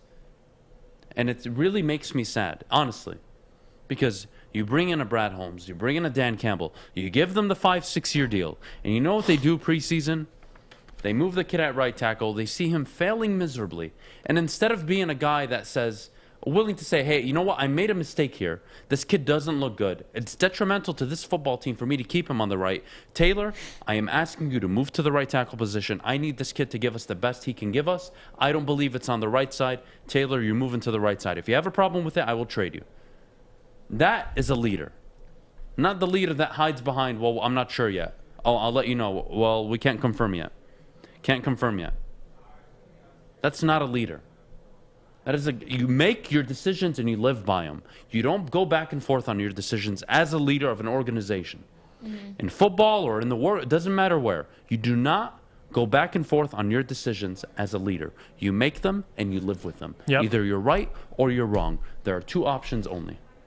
And when you're wrong, accept it, move on. When you're right, accept it, move on.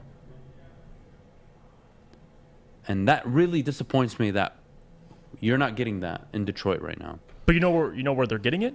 Kansas City. Because when they took Eric Fisher, #1 overall, he played right tackle his whole rookie year. He was a left tackle at Central. Yes. He had a horrible rookie year. My friend? No, hold on. You're making your point. I'm not arguing with you. But let me caution, because I've heard the Eric Fisher thing before. Hold on. Okay, go on. Was he a generational talent coming He was out number one in the draft. But again, was he like a Penei Sewell prospect? No. Higher than Penei, #1 overall. That's the point I'm saying. Picked higher. But yes. The point is, he wasn't. You didn't. Kansas City didn't draft him and say this is the greatest thing to come out since Jonathan Auden. They knew he'd be good. I mean, right away. He played right tackle. He allowed 7 sacks, 35 hurries his rookie year. Changed to left tackle. He played great the rest of his career. So, to Penei Sewell's point, why? I mean, the guy is always left tackle. Put him at left tackle. That's where he needs to be. So, but again, Jeff, you're trying to make it easier on your franchise.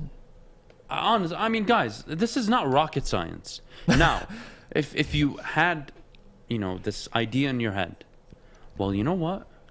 I think we can make Penei Sewell the best right tackle in NFL history. Let's just say that's the mindset, right? Okay. Fair. Why, when Taylor Decker went down, why'd you move him to left tackle? Why isn't he continuing to get reps at the right tackle if that's where you want him to be? None of this makes sense. Yeah. None of it adds up. And for me, it's clear. I just explained it to you. This is leadership not being able to make decisions and stick by them. And when you're wrong, you move on. When you're right, you move on. Good. That's what good leaders do. They move on quickly. Cardinals GM drafts Josh Rosen, acknowledges the mistake he made, drafts Kyler Murray, trades the #7 or #10 overall pick, whatever Josh Rosen was. That is a good leader. A leader that is willing to sit up here and say, I made a mistake. We drafted this kid thinking he could play on the right side, but he looked really bad. He never progressed in training camp. We're putting him back on the left side. Taylor's moving to the right. I would appreciate that. But no, what you get is, we're not sure yet. He's either going to be on the right or left. I'm really not sure what to tell you yet. It's on me to get better. It's on us to get better and figure this out. We'll figure it out. What do you guys want me to say at this point? Honestly. What more can I give you guys? All I'm asking for is a consistent direction. If you believed you could turn Penei Sewell into one of the best right tackles in the NFL, great. Your decision to make. I'll support it. Because you made the decision. But you don't move him back to left tackle if you wanted him at right tackle. You give him the entire season, knowing it's a rebuild, at right tackle if that's where you actually wanted him. You don't know what you're doing. Sorry. That's the truth. Yep. And that really frustrates me. I'm not sure what else I can give you guys, what else I can offer you, what else I can explain to you. If you want a Penei at left, okay, good, move him to the left. If you want him at right, cool, keep him on the right. How does Taylor Decker's injury interfere with that? If anything, it opened your eyes and said, holy crap, this kid went up against Nick Bosa week 1. Looked good. Week 2, looked good. Struggled for a few weeks. Looked okay against Cincinnati. He's a rookie. But I can guarantee you at the right tackle spot, you would have seen what you've seen in the preseason from him. Jeff, I don't know anymore. No, you're hitting it right on the head. I mean, people are joking in the chat. They're like, draft a left-handed quarterback, solve that issue. I'm like, they're like, get Tua. No. And Penei Sewell, stay on the left side. That is where, like you said, week 1, you play like that. After practicing on the right side, you go back to the left side. You play like that against Nick Bosa. That's foreshadowing something with Penei Sewell. So he's got a bright future, I think. He just needs some time. Well, Jeff, it's important for you to know that this is the NFL. It's not Madden, Jeff. Sewell is 21 years old, and he has no natural position. You are wrong. Ooh. No, Madden, Detroit. he literally just made our point, because if it was Madden, you could just move him to the right tackle and you'd be fine. This is real life. If you move him to the right tackle, he's going to suck. I don't mind him sucking in his natural position. I have a problem with it when he's on the right side struggling. There you go. I really do. And if you want him to be a right tackle, Detroit, good. Why is he playing left tackle right now? Why? Why is Penei Sewell at left tackle right now? If you want to mold him into a right tackle, explain to me Brad Holmes and Dan Campbell. You can't, because you don't even know. And that drives me absolutely insane. And saying he doesn't have a natural position? What? His left tackle, not his... I mean, he's been playing it since he was a kid. I'm sure he's played stints of right tackle. Only the Lions can do this, honestly. It's really aggravating at this point. Move on. There you go. We have to move on anyway. We've got to hit a break. So, Jeff, your hair's covered up today, which the people are upset about. But could you still tell us where you get your hair done when it is looking fresh? Oh, yes. And you listen, birthday was yesterday. Need a hat on. Yeah. That's exactly what's going on. But you know what? If you guys do need a haircut, I know a place. And it's the place we're in right now. I'm staring right at it. You come into Lady Jane's, a place that's open 7 days a week, 10 to 8. You walk in, sign in, sit down, and before you know it, you're sitting in one of these comfy chairs watching your favorite sports team on the TVs, and these lovely ladies get you taken care of. So come in 10 to 8, 7 days a week. You walk in anytime because us men like things uncomplicated, and Lady Jane's is that. Come in. It's wicked awesome. Papa Romano's has a pizza that is pleased to meet you. The Pizza Pizza is a sizzling deal and fully loaded with pepperoni, ham, Italian sausage, ground beef, and bacon. Get a large Pizza Pizza for $16.99 at paparomanos.com. Make sure you download the Woodward Sports app in the App Store and the Google Play Store today. Take Woodward Sports with you wherever you go and listen live on your phone or mobile device.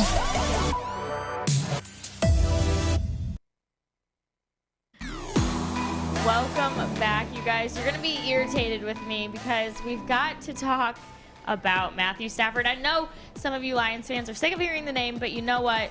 Playing the Rams this week, we got to talk about Stafford. He was questioned in the media about his time in Detroit, and of course, as Matthew Stafford always does, he was a complete class act about it, but we have the clip for you guys. So if you missed it, here it is.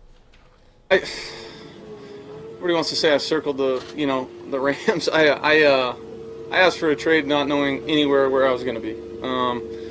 There were a bunch of different spots where I thought I could go. I ended up here. I'm extremely happy to be here. pinch myself, getting the opportunity to play for this team with these players and these coaches.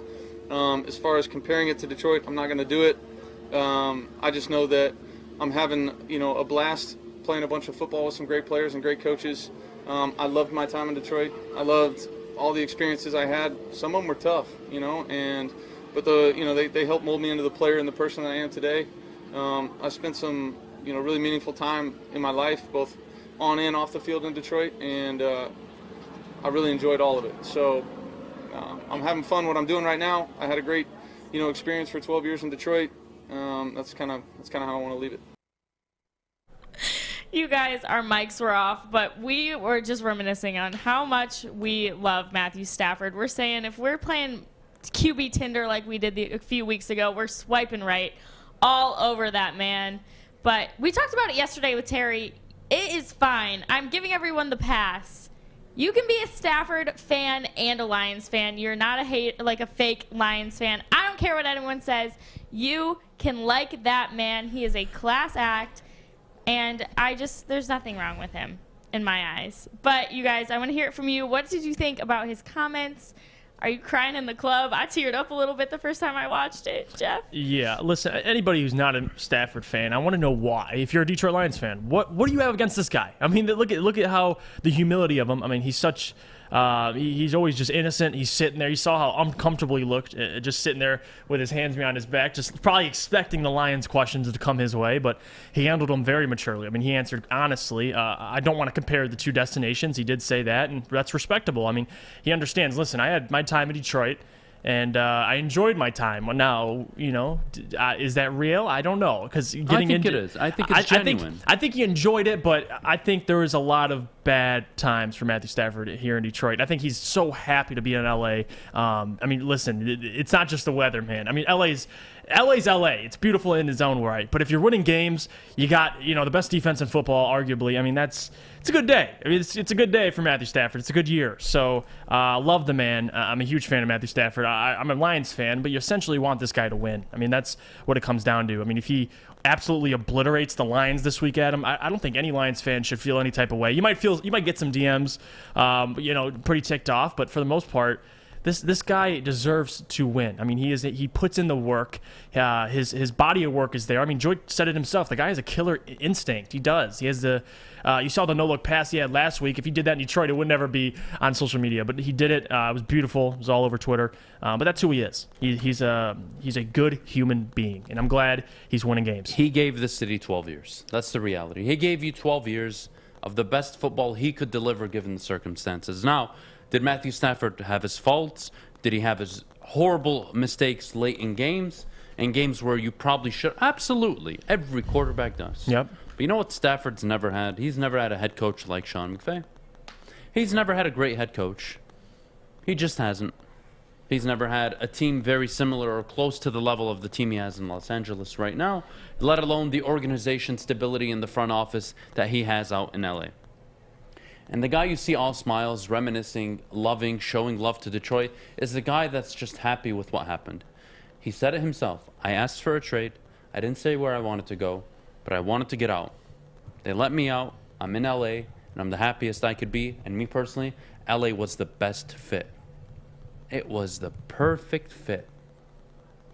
LA could get rid of their quarterback that they no longer believed in. They gave up a few first-round picks, which doesn't seem like much now, considering they're 5-1. And let's be honest, they look like a real Super Bowl team. They do. They have all the makings of a Super Bowl roster. And they upgraded at quarterback. They have a brilliant head coach. They're looking good. So I thought Stafford's comments were class. I think people that solely blame him or think that he's a majority part of the problem. Just bitter. I don't just think they're bitter. I think they're naive and dumb. Yeah, I really do, because you have to be dumb to think any franchise quarterback could overcome that Detroit Lions organization. No one player can do that by himself. It seems like, to me, what the Lions were missing all those years under Stafford was an actual head coach, an actual front office. And I think if he didn't even have a talented roster, I think with a very good head coach and a very good front office, they would have been much more successful. They would have won much more meaningful games. And you're seeing him do it in LA. And that's just the reality. So stop this. You can't support Matthew Stafford or you're not a Lions fan narrative. It's ridiculous. It's childish, actually. It's childish. I'm not a fan of the gatekeeper, the arguments of the gatekeeper. No, You're no not one's this allowed if to you're gatekeep doing a this. fan base. Yeah, I mean, I don't determine whether or not you should be a Detroit Lions fan. Nothing I say should determine that. If you're a fan and you want to call me dumb, be my guest. If you're a fan and you want to agree with me, be my guest. No problem. I will say what I think and how I feel every day. My decision. Having said that, it is irresponsible of anybody, not only in media, but in the fan base in general, to try and dictate what a real fan is. Nobody earns that right. Not even Crackman. Not even the most super fans get to gatekeep and tell me or anybody else what the definition of a Detroit Lions fan is. Are you tuning in on Sundays? Yes. Are you buying tickets? Are you buying these jerseys? Are you taking your kids out to the game? That's as simple as it gets. Are you watching at home? Inviting family over? Getting quality time with the family all around the TV watching the Lions, even if they disappoint you? That's the simplicity of being a fan. Not, Stafford's a bum, and if you support Stafford, you're not a Lions fan. You're not a real fan. Just no. No, that's not how it But works. I do understand. You don't have to be you could be a Stafford fan, but if you're rooting for the Rams to maybe lose games, you want a higher pick. I mean, that's your. It's being naive. Yes. Because let's be honest, Jeff. You could go to L.A. Fish could go to L.A. and they would be a 9-10 win football team. You're still picking anywhere from 18 to 24. True. That's the reality. Sean McVay could win 10, 12 games with this roster, even without Stafford. He could have gone out and got Teddy Bridgewater. Wolford. He could have gotten Wolford. They would find a way to win 9, 10, 11 games. Yeah, Stop you're right. this nonsense. You're right. It was never going to happen. The Rams were never going to go 5-12, 5-13 like everyone thought. They're going to bust. They're going to bust. Stafford's going to go there. He's going to turn it all to garbage. Yeah, he totally is, guys. The only way you get a good draft pick from the Rams if they lose their quarterback, they lose Aaron Donald, and they lose their wide receivers. That's the only way they fall into the tank. And, unless the injury bug hits, that's it. That's it. So I'm not going to sit here and entertain that, oh, you know what, you're not a Lions fan if you support. Why? If Calvin Johnson would have been traded and the Lions did him right instead of how they totally wronged him and then took his money after, how about if they traded him and he went to, let's say, when is that time period, 2012, 11? Yeah. So, I mean, who's competing back? Let's say he went to Pittsburgh. Let's say he went to Baltimore. Let's say he went to San Francisco, New England. You would not root for him to get his? Why would you root for Justin Verlander to get his ring? Stop picking and choosing and nitpicking just because you're hurt. You couldn't get it done with a franchise quarterback, which is what Stafford was. Is he great? No, he has to prove he's great, which he needs to do in LA. But you know what? There's not a single Lions quarterback in the history of the franchise that was remotely close to the level of play and the quality of quarterback Stafford was. You had 12 years to figure it out. And I hope to God the Rams get it all done this year. You know why? Not because of Stafford, for Lions fans. I want Lions fans to wake up and realize that you had 12 years of this quarterback and you couldn't figure it out. You couldn't equip him with the front office. You couldn't equip him with the head coach. You couldn't equip him with the roster. Congratulations. You could never do that in 12 years. Rams did it in 1. That's why you're the Lions and you haven't won a playoff game in the last 20 years? More. So that's your reality. And if they go on and go to an NFC Championship game, that alone is damning on the Detroit Lions.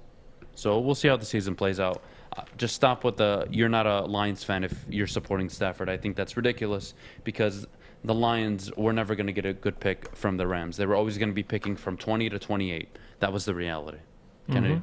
Yeah. Agreed. Everything you said. I'm right there with you. But you guys, tonight we've got Thursday night football, so we're going to preview that when you come back. But before we go, we need to hear about our friends at Underdog Fantasy. All right, guys. Underdog Fantasy. It is never too late to sign up and draft a new fantasy team each and every week on Underdog Fantasy to win cash prizes. Using their slick mobile app and their user-friendly website, you can join the league and draft a team within minutes. Plus, the folks at Underdog Fantasy are going to help you get started with a free $10 when you sign up using code WSN and you make your first deposit. Again, that's a free $10 when you make your first deposit using code WSN. Again, that's Underdog Fantasy. Find them at UnderdogFantasy.com or on the Apple Store or the Google Play Store. We'll see you guys right after the break. Hi, I'm David Hall from Hall Financial. With historically low interest rates and 5-star service, you could pay your mortgage off faster without increasing your monthly payment. Get started now at 248-308-5000 or chat with us online. Call hallfirst.com. Make sure you download the Woodward Sports app in the App Store and the Google Play Store today. Take Woodward Sports with you wherever you go and listen live on your phone or mobile device.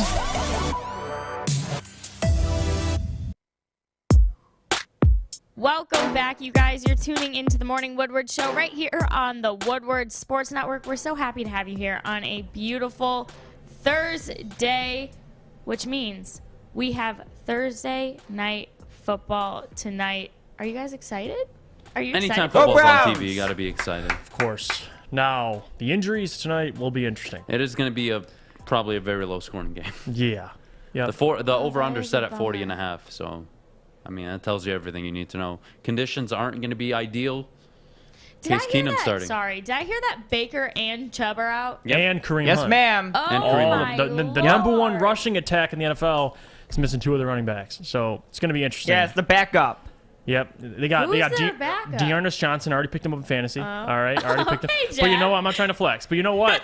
Case Keenum is going to start Keenum, tonight. That's going to be okay. interesting. He'll start against his tough Broncos defense and secondary. Honestly, Bridgewater, Sutton's been playing extremely well. They got Noah Fant. They have weapons. I think Odell's questionable as well. So Cleveland's missing a whole lot of guys. I think a couple offensive linemen are questionable as well. So Cleveland's going through it. I think it'll be low scoring. I don't know. It's a tough one to call. I mean, you're betting basically on a Case Keenum, a guy who you haven't really seen play snaps in years. So I think the Broncos can maybe get another dub tonight. I think they win. It's going to be a close game. You could say 2017 Broncos. I mean, that'd be probably my score prediction. I believe is it in Denver or it's in Cleveland? Yeah, it's in Cleveland. So yeah, weather's going to be playing Fish a is factor. going. It's going to be tough, but I don't know. You put your money on Case Keenum. I'll put my money on Teddy Bridgewater in that defense because Dearness Johnson's going to have to do a whole lot of work. I mean, they're missing 2 of their running backs who split carries, equally help dominate the run game. Missing both of them. It's going to be real interesting. I mean, you got Broncos backfield, they're still there. Javonte Williams, you got Melvin Gordon. So it's going to be interesting, Adam. But my prediction will be 2017. I think the Broncos sneak out with a win away in Cleveland. All right. We talked about narrative all season, right? Yeah. We talked about it with Cincinnati, Detroit, even LA to an extent. We've even talked about it with Cleveland before. Los Angeles with the Chargers. Cleveland cannot afford to go 3-4. They can't. This is a must-win game, and Kevin Stefanski is going to have all the tricks, bells, and whistles out for tonight's game. He's going to rely heavily on the offensive line to get Baker in play-action rollout situations. Expect the tight ends and the receivers to have a big game. I think Cleveland wins this game, and they win it comfortably. And comfortably meaning at least 6 points. I mean, I'm not saying they're going to blow out Denver, but I don't think it's going to come down to the wire field goal. I just think they're going to be comfortable for most of the game. Denver comes on maybe late or early. Regardless, I have Cleveland winning this game 23-17. That's my final score, just at the under mark on the points. I think 23-17 is fair. I don't see Denver being able to really put together a high-powered offense on a Thursday night, short week. Yep. Again, Kevin Stefanski, I'm going to trust him more than I trust the Denver Broncos. I'm going to roll and put my money on Kevin Stefanski tonight. No chance they fall to 3-4. That would all but ruin their chances at making the playoffs. Yep. No, I mean, listen, I get the narrative, point of it, but the overall fact is you're betting on a Dearness Johnson to basically get Case Keenum open. I mean, they're gonna run the play action. They're the 9th ranked offense overall, 24th in passing, and now with Baker, you're 24th. Now you have Case Keenum.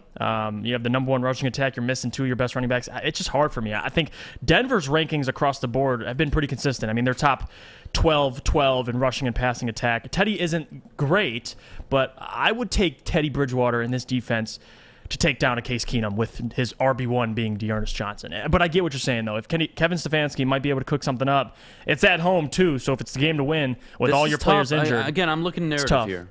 Narrative, you fall to 3-4. You're not sure on Baker's timeline.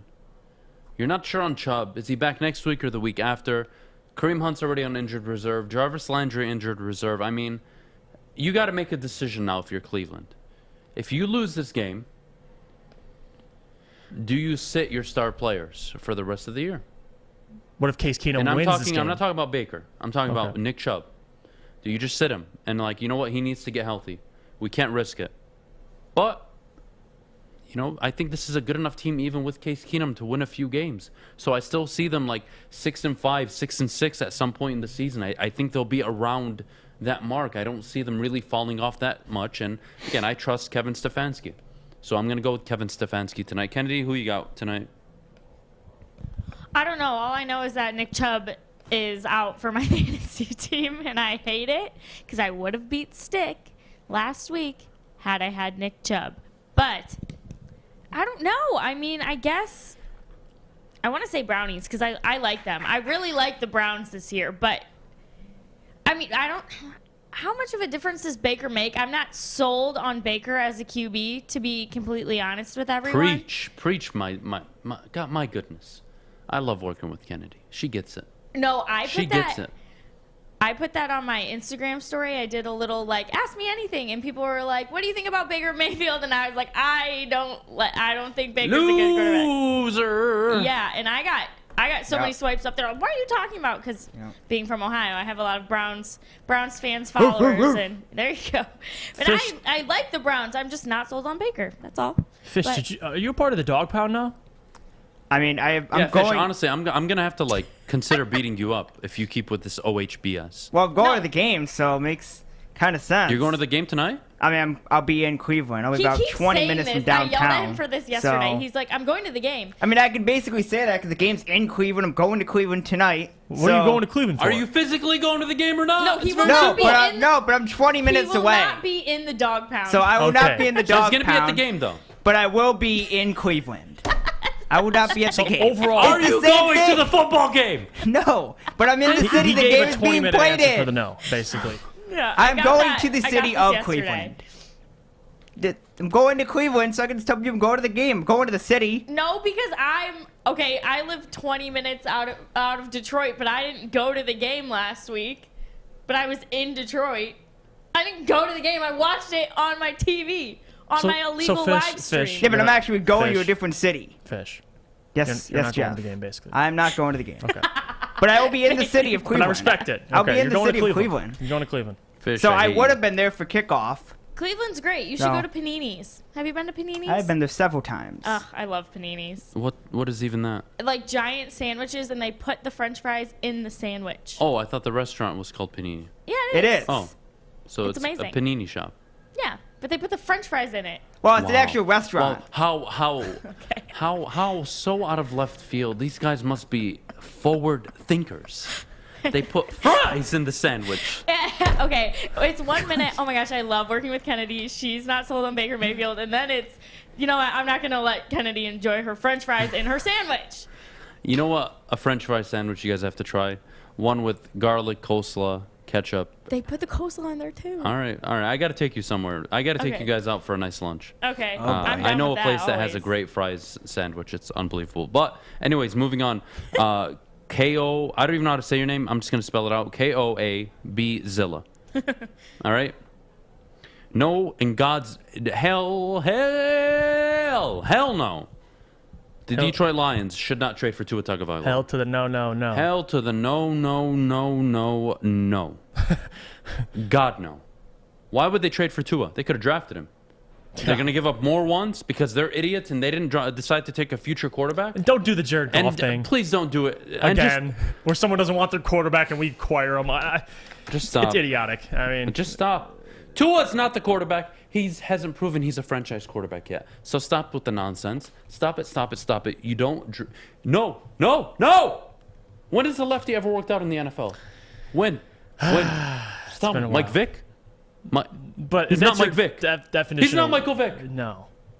Stop. Matt Leinart? God, you're going back. Come on, you guys. got to start pulling him out. No to Tua. He's not proven. Yeah. And if he was proven, you wouldn't be freaking trading for him. So how about you use some common sense there? You don't go out and get a quarterback in the free market because, he's so amazing. We're stealing him from this team. They just don't know they have a great... Stop. You're not trading for Tua. It's bad enough you drafted Jeff Okudah. Please, stop. Don't compound it and bring that guy here to Detroit. Stop. Can you believe that there's actually people out there, scouts, that when he was drafted, I heard Tua has Drew Brees. They compared him to Steve Young. And Drew Brees a little bit just because of his height. I mean, that guy's a small, and I'm like, well, you couldn't have been so off. I mean, he's trending towards the Baker Mayfields, the Jared Goffs of the world. So we'll see. It shouldn't be our problem, though. I think we mutually agree. Keep Tua as far away from Detroit as possible. Please stop. Stop with the nonsense. Just stop. I don't want Tim Tebow. I don't want Colin Kaepernick. I don't want Cam Newton. I don't want anybody. Leave me alone. Leave me in peace. I don't want Tua. Stop. You're going to draft a quarterback in one of the next 2 drafts. Stop it. If you had to I'm going to have a heart attack. If you had to choose any of those guys. None. I would rather die. I would rather die and never do this show again and never set foot on this earth ever again than trade for Tua Tagovailoa right now. Yeah. I would rather die than the Detroit Lions trade for Tua Tagovailoa. It's honorable of you. Wow. Can I make my point? Clear. What do I have to lose? My life. No. Keep Tua away from Detroit. If you wanted him so badly, you should have drafted him. And last I checked, franchise quarterbacks you don't just trade for. Him. He's not a franchise quarterback. Stop it. My God. We got to go to break, please. Jesus Christ. I can't do this. Get me out of here, Kennedy. Adam mid-prayer in the middle of the show. Okay. Coming up next, we're going to talk about a different Browns player, not Baker Mayfield, not Nick Chubb, but Myles Garrett. So stick around for that. I'll tell you what he did when you come back. But before we go, you guys, Thursday Night Football means you're ordering pizza. We had some actually in the office yesterday. It was fabulous, but Jeff's going to tell you all about it. Yeah, listen, out of all the games this year, tonight you're going to need Papa Romano's because injury-riddled game tonight for Thursday Night Football, and what better would it be if you had a nice pizza in front of you from Papa Romano's? I mean, it comes with pepperoni, ham, Italian sausage, ground beef, bacon, and topped with a fresh blend of all your favorite cheeses. I mean, large pizza, only $16.99. It has a pizza that is pleased to meet you.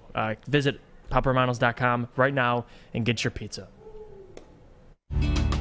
Tony is a third-generation logger that has a simple, practical approach to life and work. That's why his Coast DX342 knife is perfect for him. The stainless steel blade is rust-resistant and made for all-weather use. And the double roll-lock safety ensures that it will never inadvertently close when he doesn't want it to. That's why Coast is trusted tough. Welcome back, everyone. You're tuning into the Morning Woodward Show right here on the Woodward Sports Network. You guys, my family loves Halloween decorations. I mean, I built a 4-foot spider yesterday for our Halloween party. So, like, when I tell you the Broadwells get into it, they get into it. But Myles Garrett also gets into it. He has a graveyard of quarterbacks in his front yard just to kind of tease them. He thinks it's funny. He thinks it gives him motivation. I'm all for it. I think it's hilarious, but I want to know from you guys, which of the quarterbacks would he really have in the grave in his yard? He's got Big Ben. He's got Kyler Murray, Lamar Jackson, Hollywood Herb, Justin Fields, Mac Jones, and Joe Burrow. Well, personally, this man should have a big golden grave in front of his house with Justin Fields in it. Because that man is his first kill this year. I mean, what do you have? 5.5 sacks, 5 sacks against the guy. That is who he needs to have in that graveyard. I mean, if there's anything about a graveyard, I mean, I know I saw the Kyler Murray interaction when Kyler Murray asked him, like, why do you got me in your graveyard, bro? Why'd you do me like that? And you know what? Kyler Murray, listen, Myles Garrett is a specimen human being. This guy is massive. And I think the one game he took off his sleeves, showed his arms, they drug tested him like after the game. Like, it was that bad. So for him to have all these quarterbacks in his graveyard, I love it. I think it's funny. If anything, you know, receivers can get corners they can have in their graveyard. I mean, or vice versa. It's fun in games. I think the problem I have with it is Justin Fields needs a big old golden grave right in front of his house, the biggest one. You could even put like a little Bears logo on it. You can make it all nice and decorative because that guy got slaughtered when the Browns welcomed the Bears. I mean, he absolutely got traumatized. He probably still wakes up at night thinking about Myles Garrett. So Justin Fields needs to be in that graveyard, big and bright for everyone to see. That's how I feel, Adam. I mean, I don't even know what to make of this. I think it's funny. I think it's great. It's creative. I mean, I don't know. Guys, it's a Halloween graveyard thing. Like, it's cute. I'm sure his kids got a kick out of it. I mean, it's funny. I'm sure Cleveland media is excited about it because they have nothing better to talk about. Well, because, you know, it's Ohio. It sucks. It's boring, and nobody likes Ohio. Here we go. I hate you guys. I had to set it up. I can't wait for you to go to the Ohio State-Michigan game and just hear that all the time. Is that what they're going to chant? Oh, the entire game. Well, especially when Ohio State wins by 47, yes. Never mind. Let me not say that on air. You'll hear it the entire game. I think I'm so the tickets I bought. So I think the tickets I bought are Ohio State section? No. Oh. So I think I'm like one section across from the Ohio State road section. Oh, nice. Yes. I have to double check. So I think I'm just going to be giving up middle fingers the whole game. And I'm not even a Michigan fan, but I'm just going to enjoy the experience. Get black guys. Punch your face open. I'm just going to go there. I'm telling you guys right now. I'm going to go there. I'm going to be all painted up. And I'm going to have F Ohio on my chest. I'm going to go out there with a Bear shirt. Did you know they won't let you in? Really? Swear. My That's true. roommate had a shirt on that said... What if I put Heart Ohio? And then I put on the back of my back, not. So, like, I do this and I turn around. That's fine, but have like a crop top. You can't have any like cuss words on your shirt because my roommate went and it said Ann Arbor is a blank. Okay. And they said you have to turn your shirt inside out or you're not coming in. Huh. That's so dumb. Right? Why can't they let us enjoy the game? Well, because they don't want people getting socked 80 times. You're already seeing what's happening now. Well, then don't serve alcohol at the game. Well, they don't. Yeah. I mean, we're talking professionally, but I mean, collegiate, true, but still. I mean, you think you can still everyone's drink not at pre-gaming? tailgates, though. Yeah, tailgates. Guys, Tailgates. you never attended college? You think I attended college. 70% of that stadium isn't going in there a little tipsy? No, they are. That's generous. But they want to try to alleviate people beating the crap out of each other. Just no. Fish, enough of this. Why? Right? OH. Enough. OH. I-O. Enough of this Ohio stuff. I'm going to go there, and I'm going to fully immerse myself with Michigan fans. Can you go to the game next to in Ohio? This for Michigan State, too. Yeah, I don't know. I just want to go to, like, a Michigan State.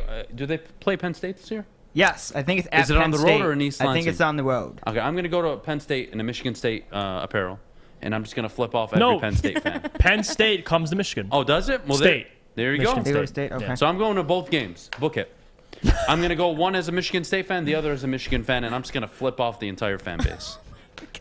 Someone's got to do it. T-shirt off and T-shirt. And I'm a neutral. So if they tell me, well, who do you like? Honestly, I don't like any of you guys. I'm just here to start cause problems. I'm just here to start a fight.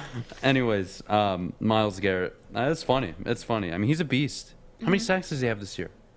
7, 8, 9? I'll look He's it up there. He's up there in sacks. He's having a great year, but look. Yeah, he's got 8. Yeah, I mean, that's incredible. I think, what are we, 6 games in now? Yeah. So he's having it. Granted, 4.5 was against a rookie quarterback, but still. Who was your pick for Defensive Player of the Year? Was it Myles? Yes, it was. I think it was. Yeah, I mean, he's... No, excuse me. Chase Young, Myles Garrett was my second. Gotcha. I think I picked Myles Garrett. That was my first I don't pick. recall what you picked, but... I think I was the only... I know for sure we both agreed on Myles Garrett at some point in that conversation. No one said Trayvon Diggs. No one said... Unbelievable. You can't say that. Oh, you know what? I'm so glad you brought that up. Okay. You know, we have a little time, so I want to change the subject a little bit. Uh-oh. I don't want to talk about Halloween. Trayvon Diggs. I think we all watched the game in Foxborough. Oh, yeah. The pick six. Followed it up by, quote unquote, everybody remember he got beat? The double move, yep. He didn't get beat. The safety. The safety bit when he should have played deep. Yep. And it was miscommunication by the safety. I'm glad you pointed that out. No, I had to, because you know what? All I've been hearing on Twitter is how Trayvon Diggs has given up a ton of yards. He's given up this. He's given up that. He's not Darrelle Revis. He's not Jaylen. Guys, you're missing the point.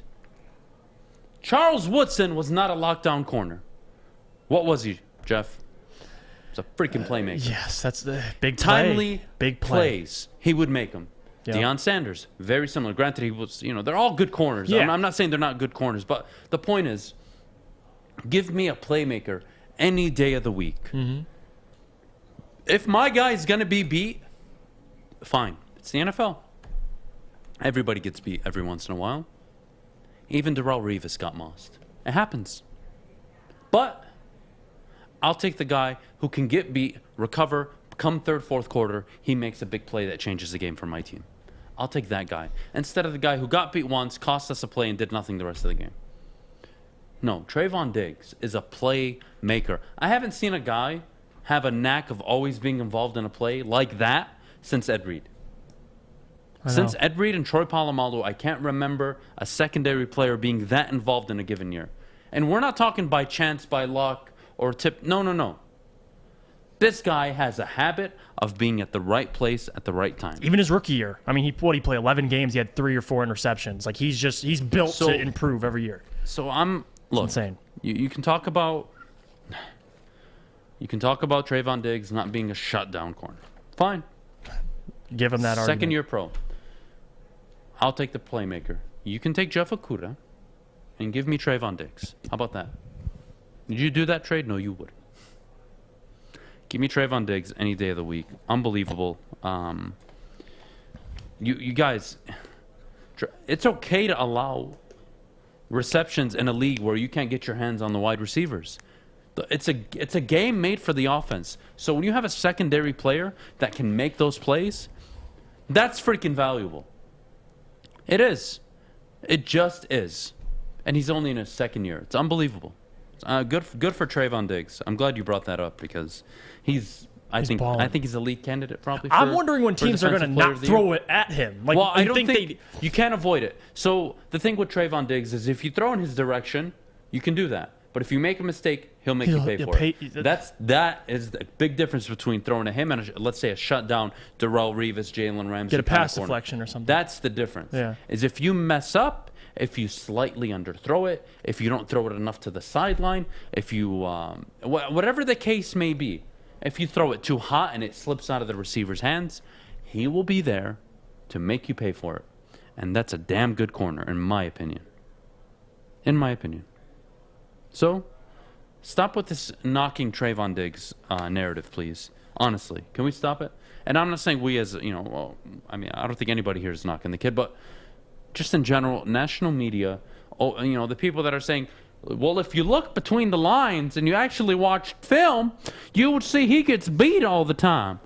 Yes, he does. Yes, he does. He gets beat often, yes, he does. And you know how he recovers from that? He doesn't just sit there and continue.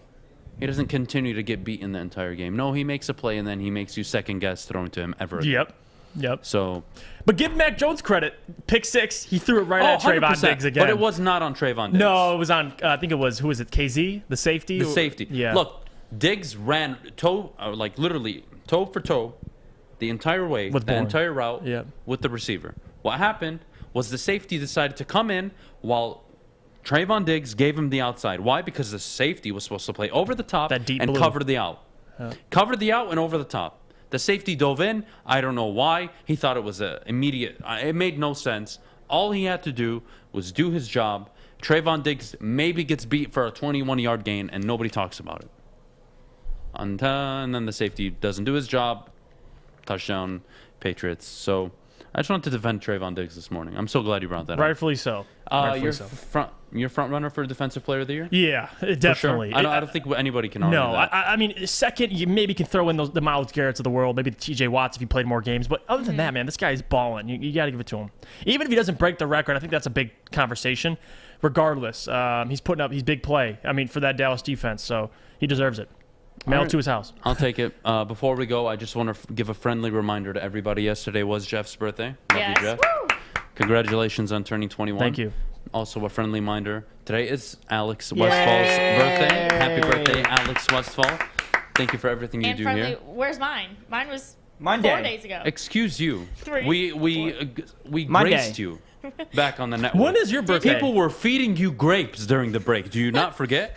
Don't even start this. We treat you like a queen here. When is your birthday, Adam? I'm not going to disclose it. I was going to say, because that'll be the day. We'll find out. We'll figure it out. My sources will probably know. I'm sure my sources I'm not can going to figure share that my out. birthday. Okay, well, you guys, it's Thursday, which means the weekend's almost here, and you need your weekend plans.